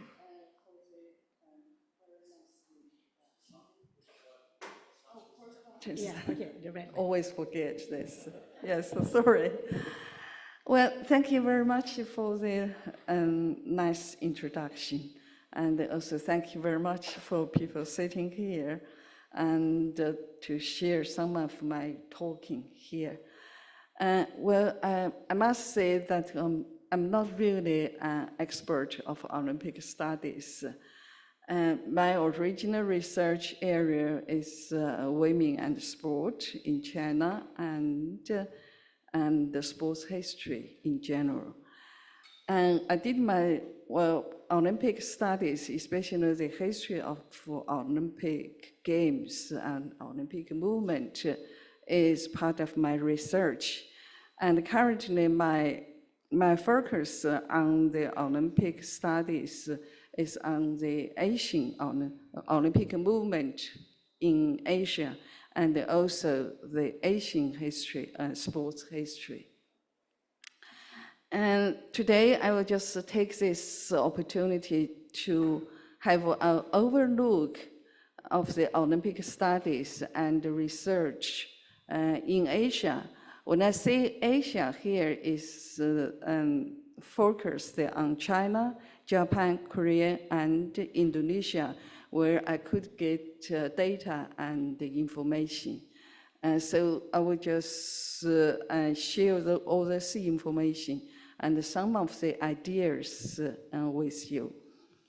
So this presentation is not really very much in-depth scholarly work.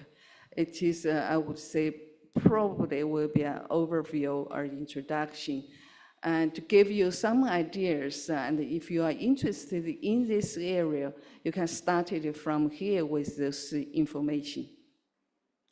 And now I will start my presentation. Scholarly writing on the Olympic Games in Asia, namely China, Japan, Korea, and Indonesia, has diversified dramatically in the past 10 years or so. Time was when the writing was mostly done by people who were close to and broadly in sympathy. No, not right yet. Yeah, I will press it when it comes. But thank you very much. Well, most of the work intended to explore the detail of the history of modern Olympic Games, and particularly the life and work of their chief architect, Coubertin, or to ruminate on its changing philosophy.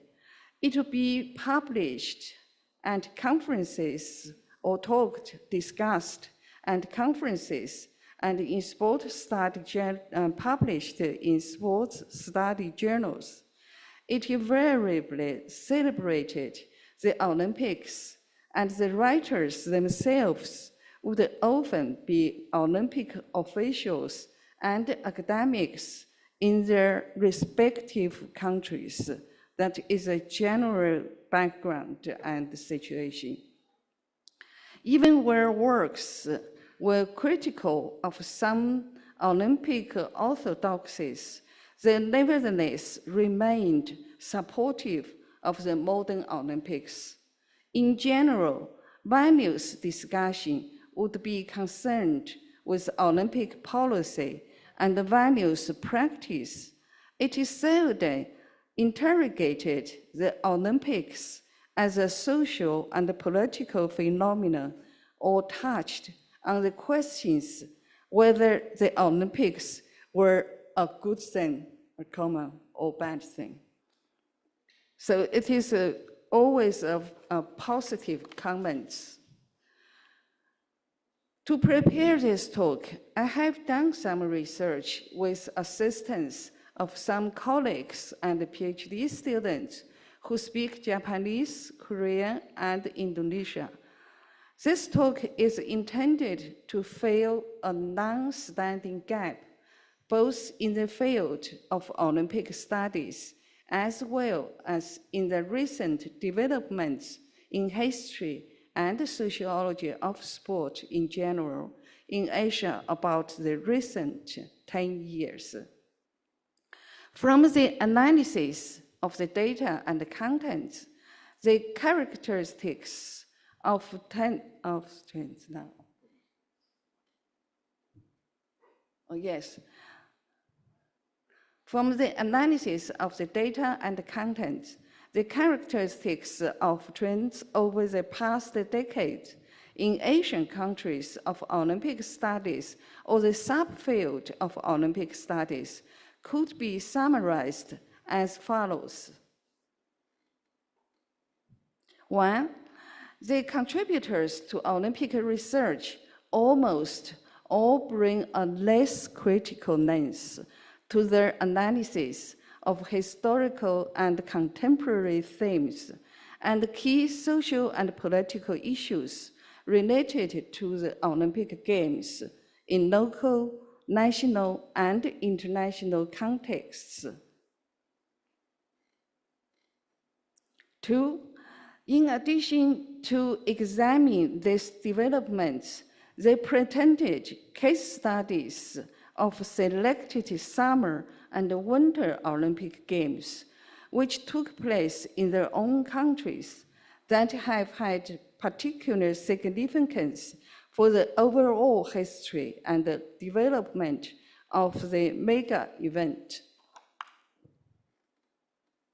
Three, researchers have approached the study of the Olympics from a range of theoretical perspectives, most notably those influenced by Marxism, socialism, feminism, postmodernism, and internationalism.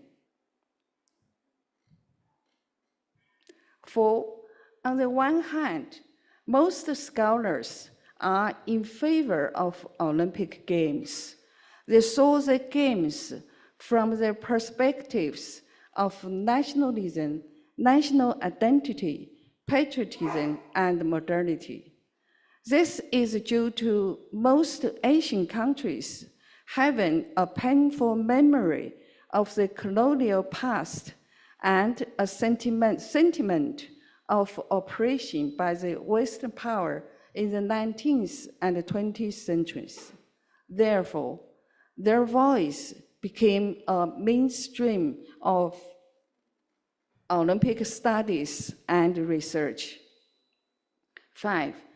On another hand, a few critical Olympic scholars identify themselves both as activists and academics, and their contributions add different perspectives and insights.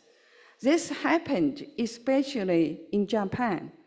In order to develop this critical analysis, they engage with debates within social theory, influenced in various ways by development of the last 3 decades within the interdisciplinary fields of gender studies, critical race studies, transnational feminism, cultural studies, and globalization studies.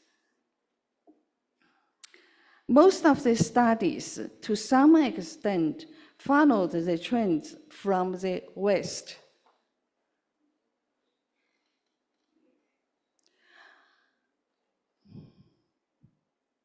Okay, I think I'm going back.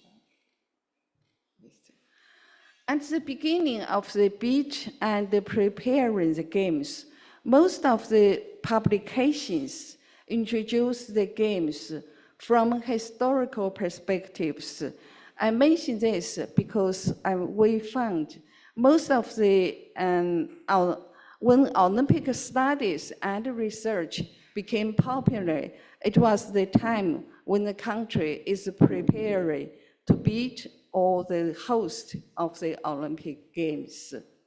So most of the publications for this purpose always concentrate on introduce the games from historical perspectives. Most of the contents came from a translation of Olympic Games history books or articles which were published in the West. The purpose of this is to introduce Olympic Games to the people of that country. They touched on topics like the origin of the Olympic Games, Greek history and culture, and war, and the emergence of the modern games.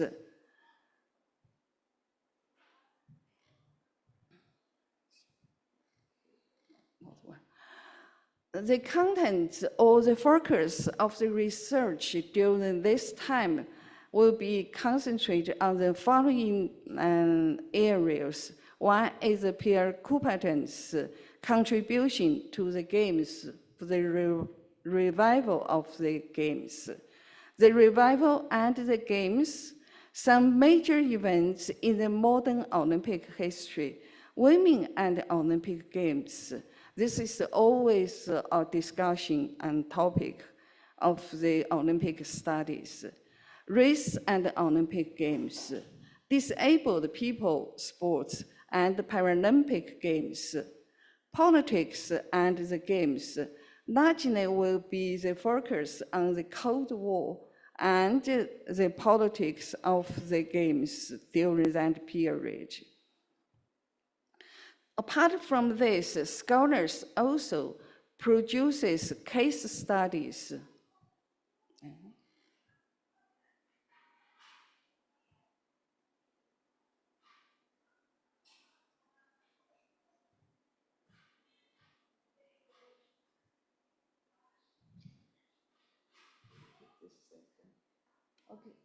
Scholars also interested in producing some case studies.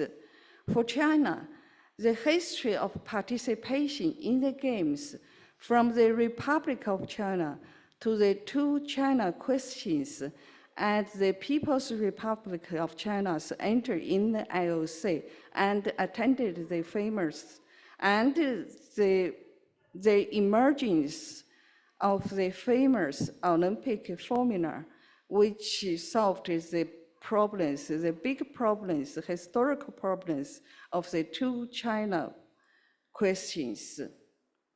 And the research of the 1984 Los Angeles Olympic Games, which was the first time the PRC's participation in the Games, and subsequently the 2008 Summer Beijing Games and 2022 Winter Games and their legacy and sustainability, sustainable development. So that is for China the most popular case studies or concentrate in this area. For Korea, the two Korea questions also discussed and researched. And the two Koreans' participation in the games is still one of the popular topics. It is always closely linked with sports and politics.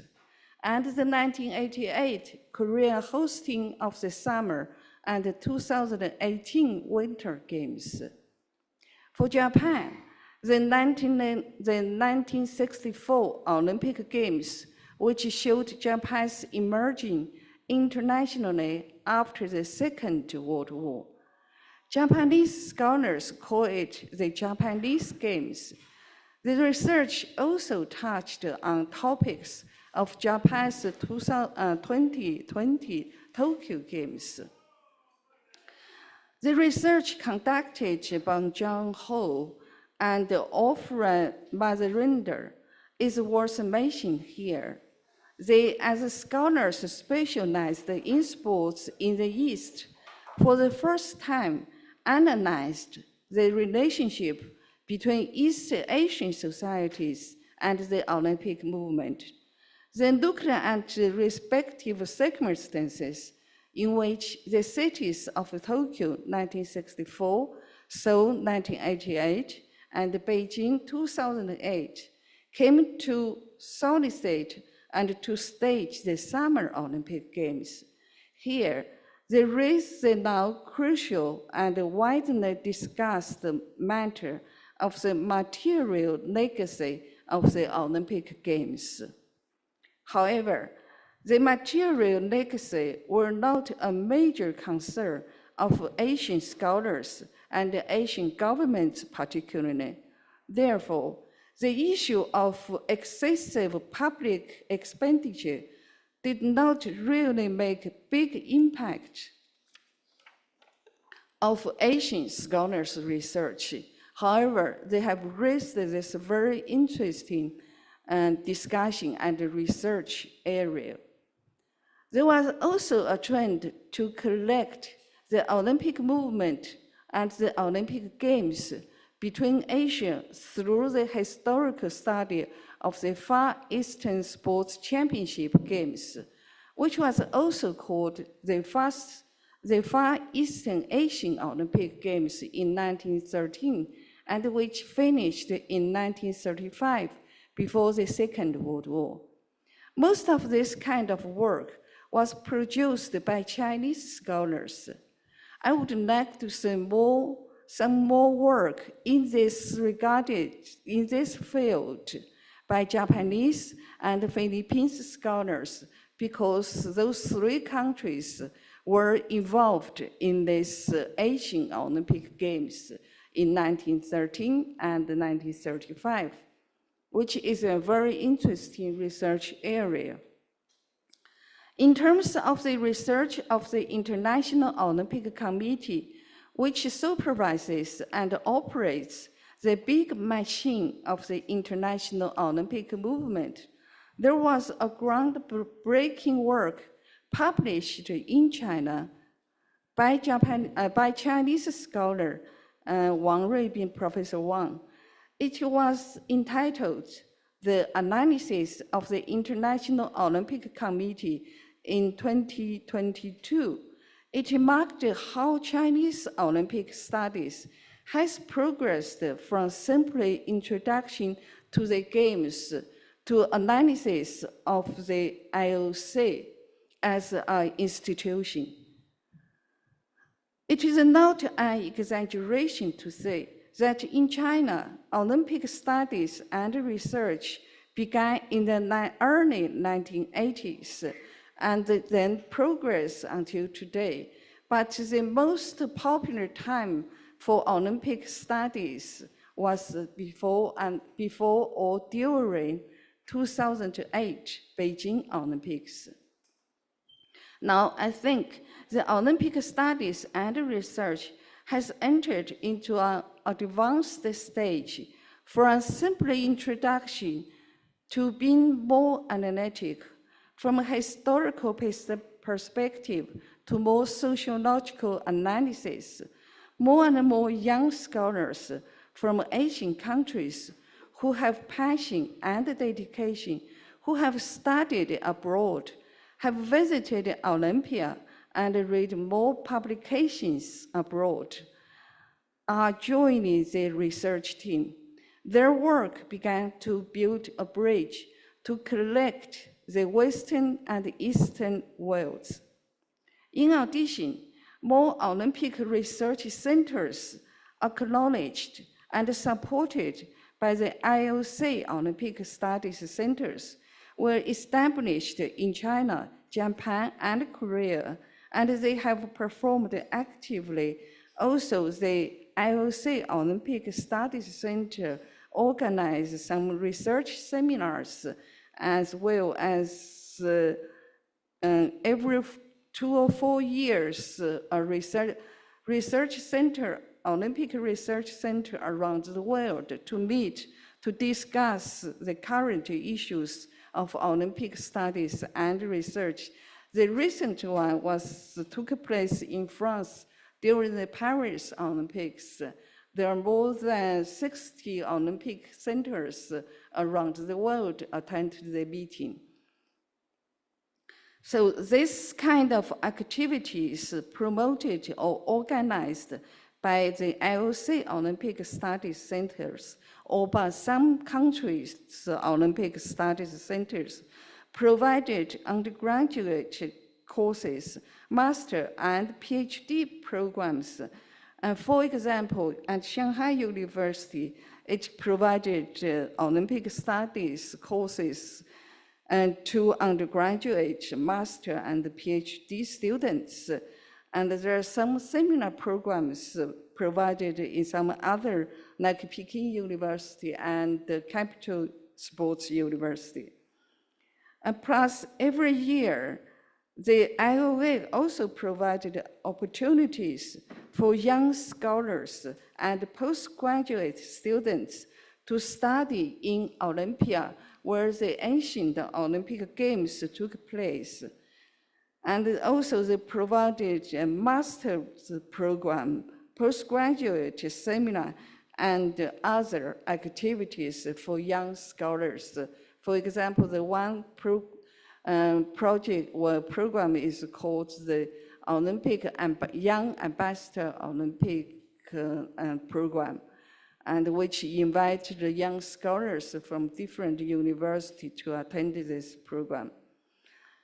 They gave the young scholars a first-hand experience and a valuable network of Olympic study and research around the world.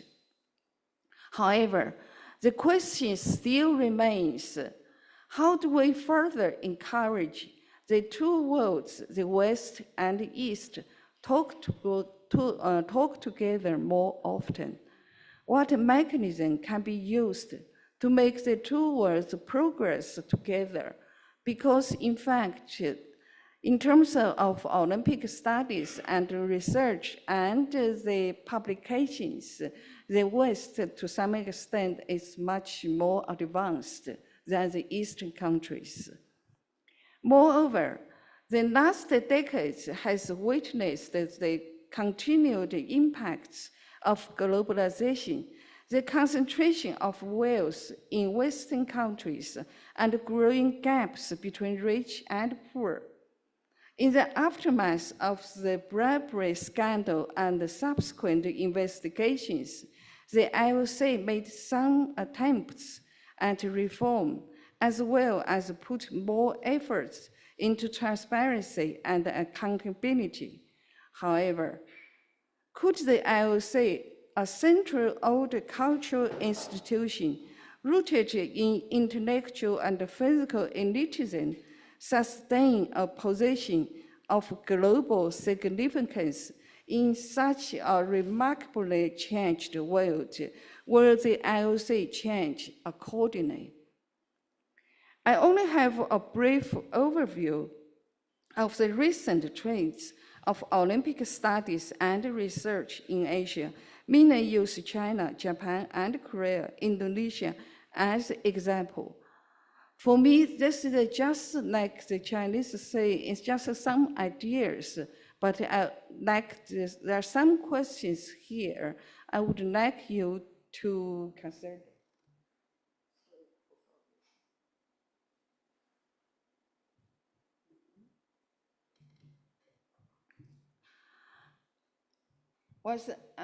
There's some questions I would like you to think about it.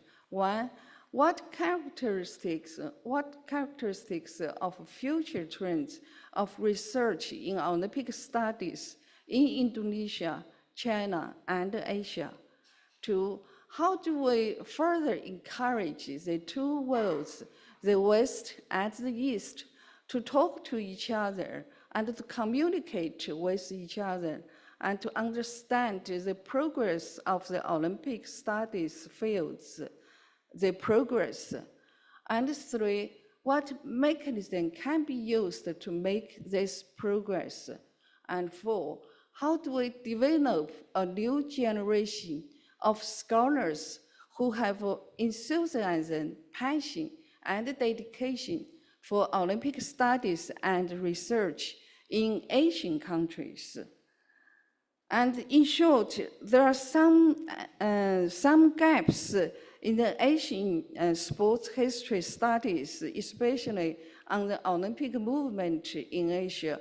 It still needs us to study, to fill all these gaps, and also to let the world, especially the Western scholars who are conducting researches of Olympic movement in the world, who write all the books about the history of Olympic Games, and understand that there is another world in Asia, and also make the contribution, have already made the contribution historically and sociologically and financially to the Games, and also the Olympic movement, like we just discussed about the Olympic education, Olympic value education, which are also made the contribution to the whole Olympic education. Yeah, so that is my very brief introduction, but I'd like to share with you and just give you some ideas on what kind of research we could start on the Olympic movement in Asia. Okay, thank you. Any questions? Okay, thank you so much, Professor Van Hong, for your enlightening presentation on that. So I was taking some key points on this question. So the first one is encouraging more dialogue between the Eastern and Western scholars, probably, and then developing new scholars dedicated to Olympic research in Asia. And the last one is addressing the growing impacts of globalization on the Olympic movement. So that leads us to the question and answer session We will now open the floor for question. Please kindly introduce yourself briefly. Is there any question coming from the Zoom also? Okay, so first question. Sorry, this is the mic. Sorry.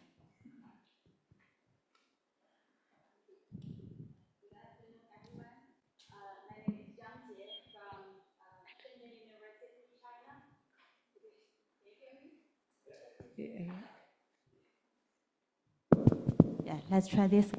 Yeah, I will introduce me again. Yeah, good afternoon, everyone. My name is Zhang Jie. I'm from Shenzhen University, China. It's such a pleasure for me to be here to attend this conference. And, you know, it's such an honor for me to see you, my professor, Fan. So actually, I don't have any question. I just want to ask you about from you some advice on my study. Actually, I'm doing some research on sport intangible cultural heritage. So I have a great interest in Olympic studies. So I think I want to have some advice from you. How can I connect it, or how can I do this research from my area to connect with the Olympic studies? So I want to do some research in Olympic studies, but I don't know, maybe you can give me some advice, maybe from the perspective of Lexi, Olympic Lexi? Yeah?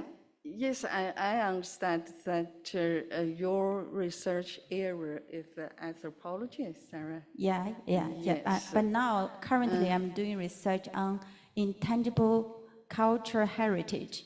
Right. Yeah. So I think that is actually a very interesting area.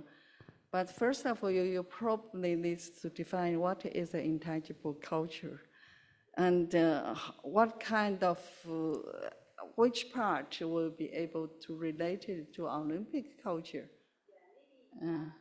History from the, so maybe from co-host, the Olympic value education. I think maybe the history that you cannot touch, but you know what it is. That is the legacy of Olympic. Yes. I think the Olympic studies and research, which actually cover a very wide this range of the study area, and really it depends on what is you're interested in, and. So everything, if you relate it to Olympic value and culture, will be welcomed. Especially now, the most people notice the area is the sustainability of the Olympic Games or the Olympic movement. But that you could discuss from economy, development, and it also could discuss from the culture. How the Olympic culture as a universal culture, and what kind of, how to relate to the local culture, and to change the culture. To change the culture, one of the research area is, for example, about the discuss of the Chinese on Beijing Olympic Games. And one of the questions is, has Olympic Games changed the Chinese culture? Good, yeah. Yes, that's a good topic. Whether sport or Olympics really have that kind of force to change a local culture, or does it make any progress with the local culture, positively or successfully or unsuccessfully? So that could be one of the research areas. In terms of culture. Yeah, great. That's a very good advice. Fun. Thank you. Thank you. Okay, thank you. Is there any more question coming from the floor? Yes, please. Good afternoon, everyone.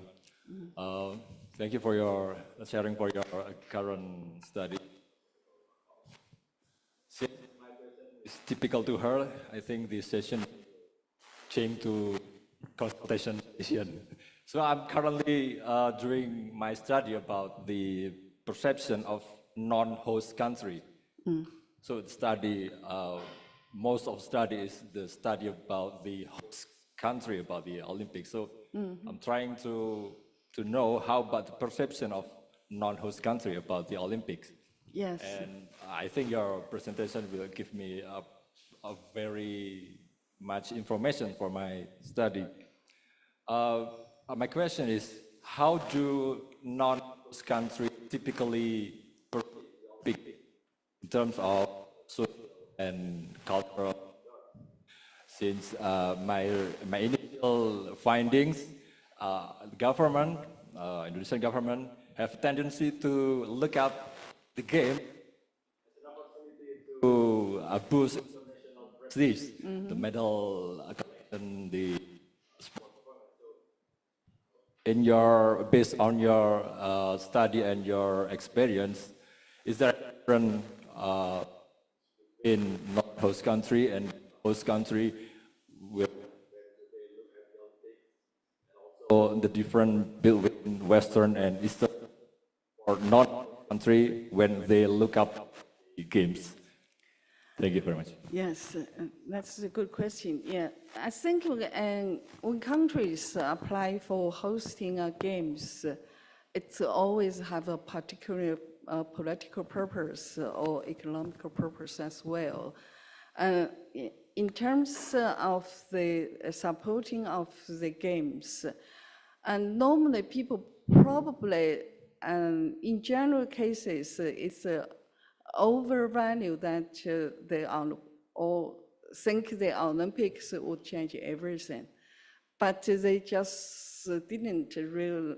They ignore this fact. Although Olympic Games is an international games, but after all, it is still a sports event. Yeah, it's only 3 weeks. But during and preparing the games, of course, it will make some change. For example, like infrastructure, because that is when you bid for the Olympics, you got to promise you're going to build the road, build the bridge, and to get the people to come to the games or the athletes to the and also improve some sports facilities.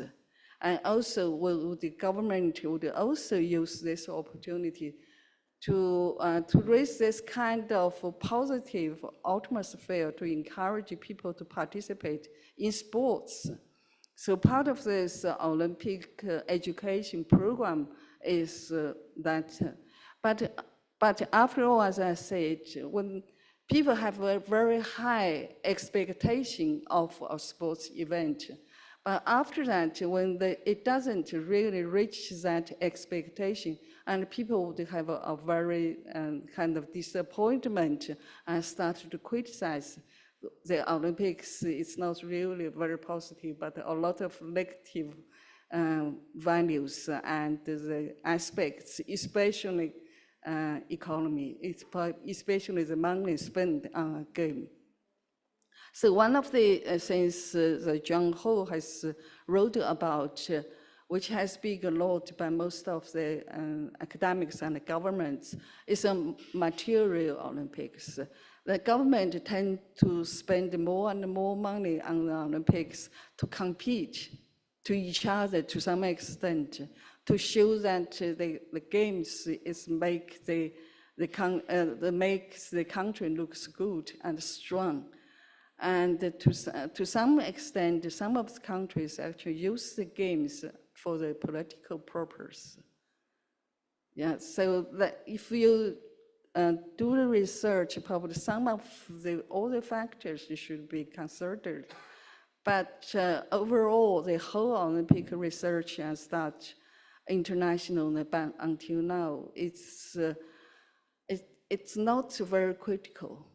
It's always very, and the researchers and government officials all value the games positively. So that it probably will leave the area for academics or the scholars to look at the games critically and fairly to give some balanced comments of the games.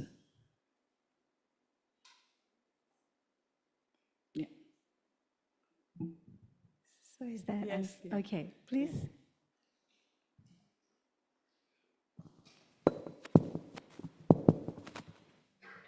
Thank you so much for that overview. That was super interesting to me. I love that. Your whole presentation, yeah, gave me a lot to think about. But I was just wondering, actually, just based on the last thing you said, and you also mentioned in Japan, right, that you heard people are less critical. I've also heard the same thing, and sometimes it has to do with money, like you will not be able to get sponsors, or your university will not give you money if you're going to be critical of the Olympics.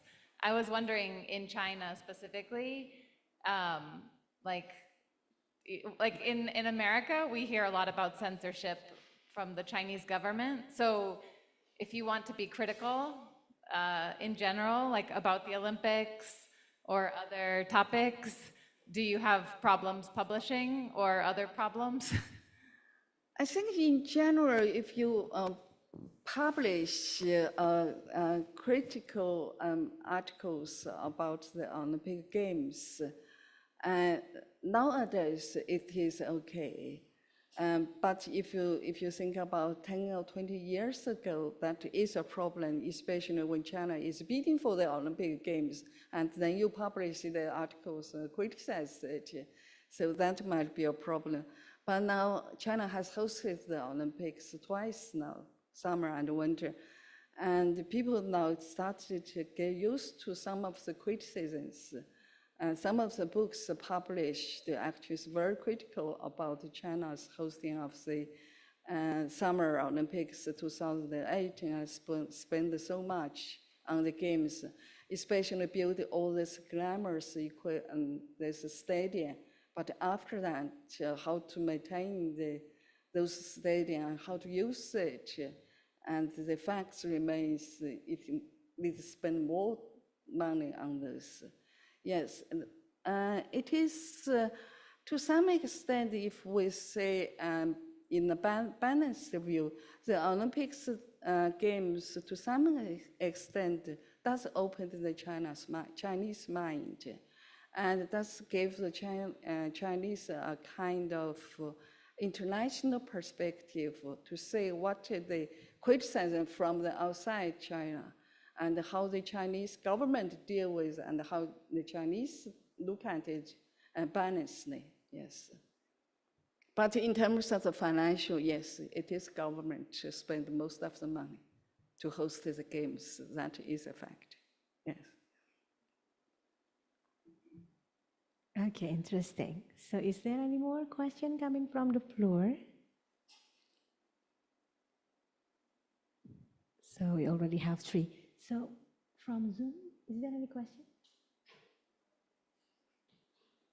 No? No? Okay. Oh, yeah. Prof. Toho? Yeah, Prof. Toho would like to raise the questions.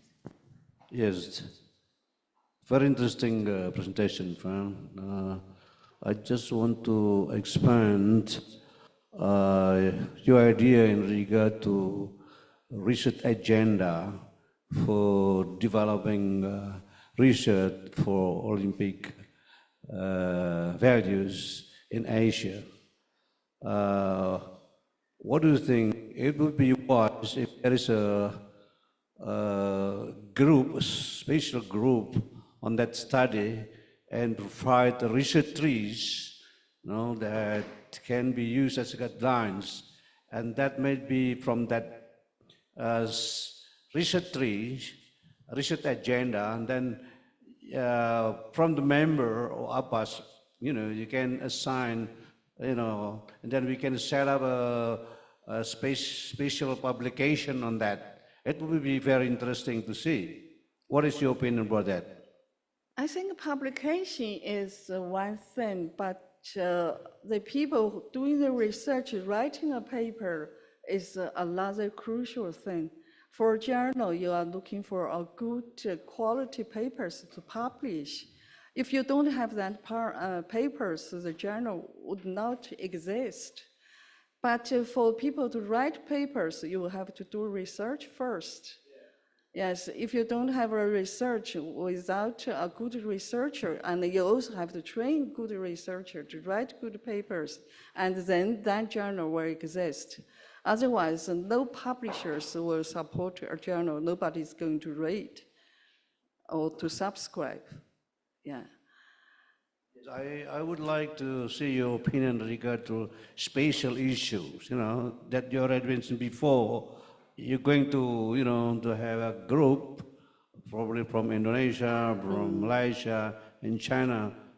They want to have a kind of publication and manuscript or certain group that relate with research on that area. It would be very interesting for APES to have a program, to have spatial issue, that the spatial issue can be researched by members from Indonesia, Malaysia, and China that get together.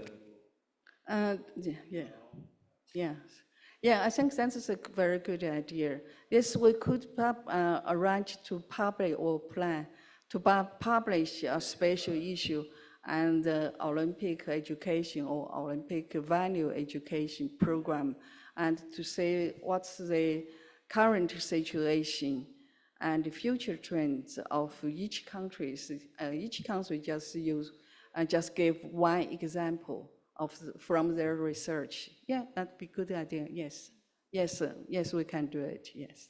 The other thing, I think it would be better also for postgraduate students who are interested in, in the physical education, sport pedagogy, whatsoever. They're trying to focus their study on Olympic education, value education. What do you think about that? I think the Olympic value education, each country has its own style and its own plan.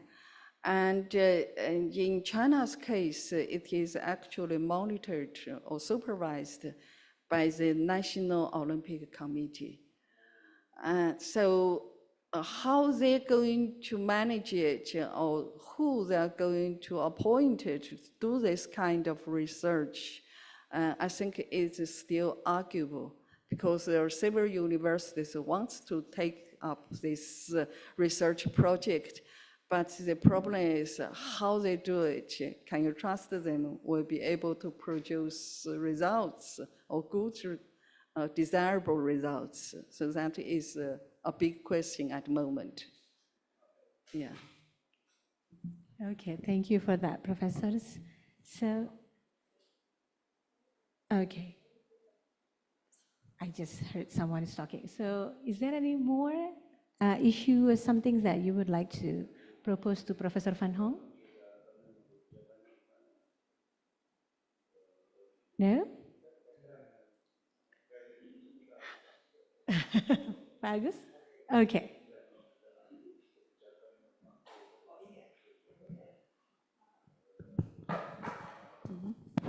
Okay, Prof. Van Hong, I would like to have your advice about, I have witnessed right now in Indonesia that the phenomenon of politicization of sport is getting stronger, and I think that it will also kind of interesting point of view to be elaborated, I think. So based on your familiarity with, let's say, IOC and Olympic issues, do you think about this politicization of sport, do you think IOC stand against or stand behind this practice? So how could I, let's say, following up this, my interest to research about the tendency of politicization in other countries, and also hopefully could be supported by, let's say, IOC. I don't know, is there any program or IOC provides some money for researchers interested in that area or not? Right. That's my question. Okay, first of all, I'm going to charge you. Yeah. I'm not a consultant here. She's going to charge you, Pak. For a second, yes, I'd like to just to answer the question, yes. I think, yes, the Olympic Games was in process at some points. Actually, a lot of people start to question if the Olympic Games is such a big games and involves a lot of money, and only rich countries can host the games. And that is not, it's a very unequal in terms of the politics. And also, so, however, at some very critical moments or time, the IOC has made some of the reform, and especially in the 1990s. So it seems the Olympic Games still continues, and people say that probably no country wants to host these games, but still some countries want to host it. So once the country wants to host it, of course, for a lot of reasons, but it will be supported by the country. So when it is hosted, and it normally will be successful, like France. And most of the people at the beginning of the Paris will say France will be a disaster to host the games, but it is okay, yes. And I think the Olympics for the at the moment and some this kind of foreseen years, it will continue. There is a kind of a sustainability there. I think the host countries is already and the cue was the 1936. And after the Americans and then the Australians already got the rights to host the games.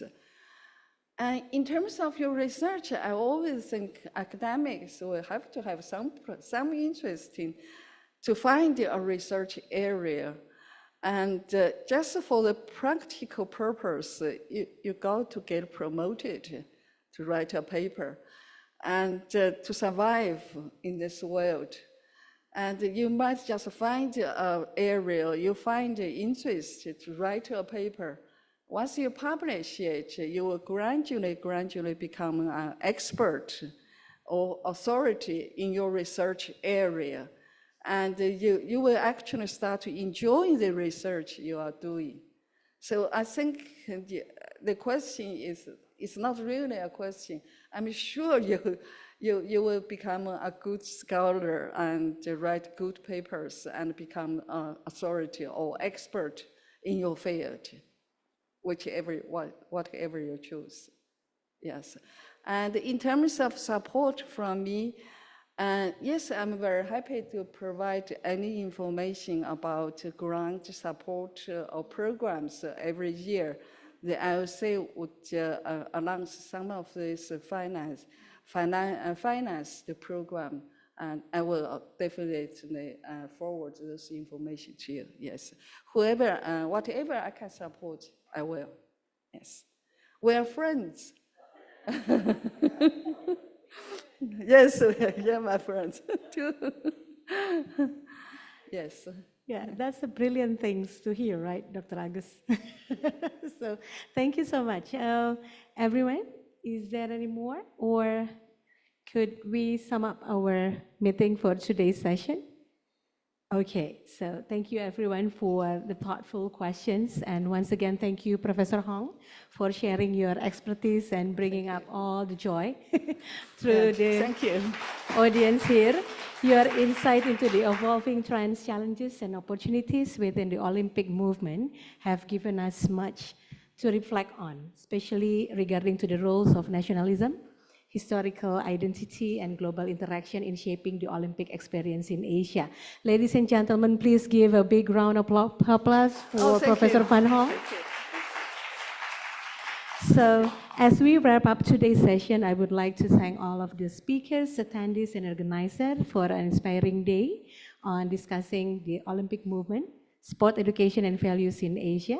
Your contribution and insight have set the stage for a truly impactful conference, and we look forward to seeing you back here tomorrow morning as we are going to have another 2 keynote speakers talk more about this, and then followed by parallel session. So you will have your own session tomorrow after the keynotes.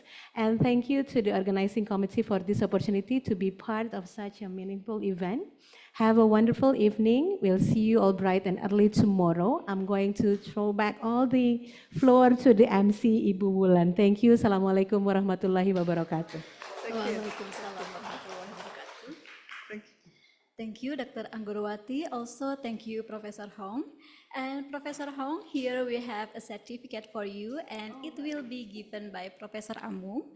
So to Professor Amung and Professor Hong, please come to the front. Yeah.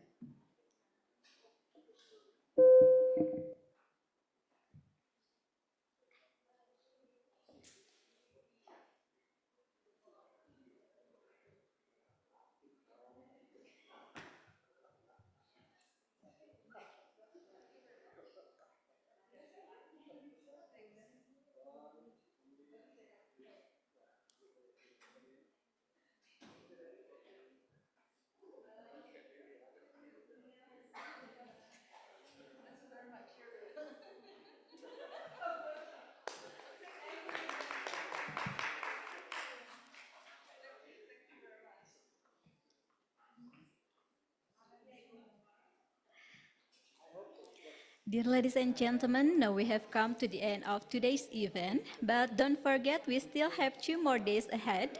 See you again tomorrow at 8 a.m. in the morning. Wassalamualaikum warahmatullahi wabarakatuh.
Apa bener ya?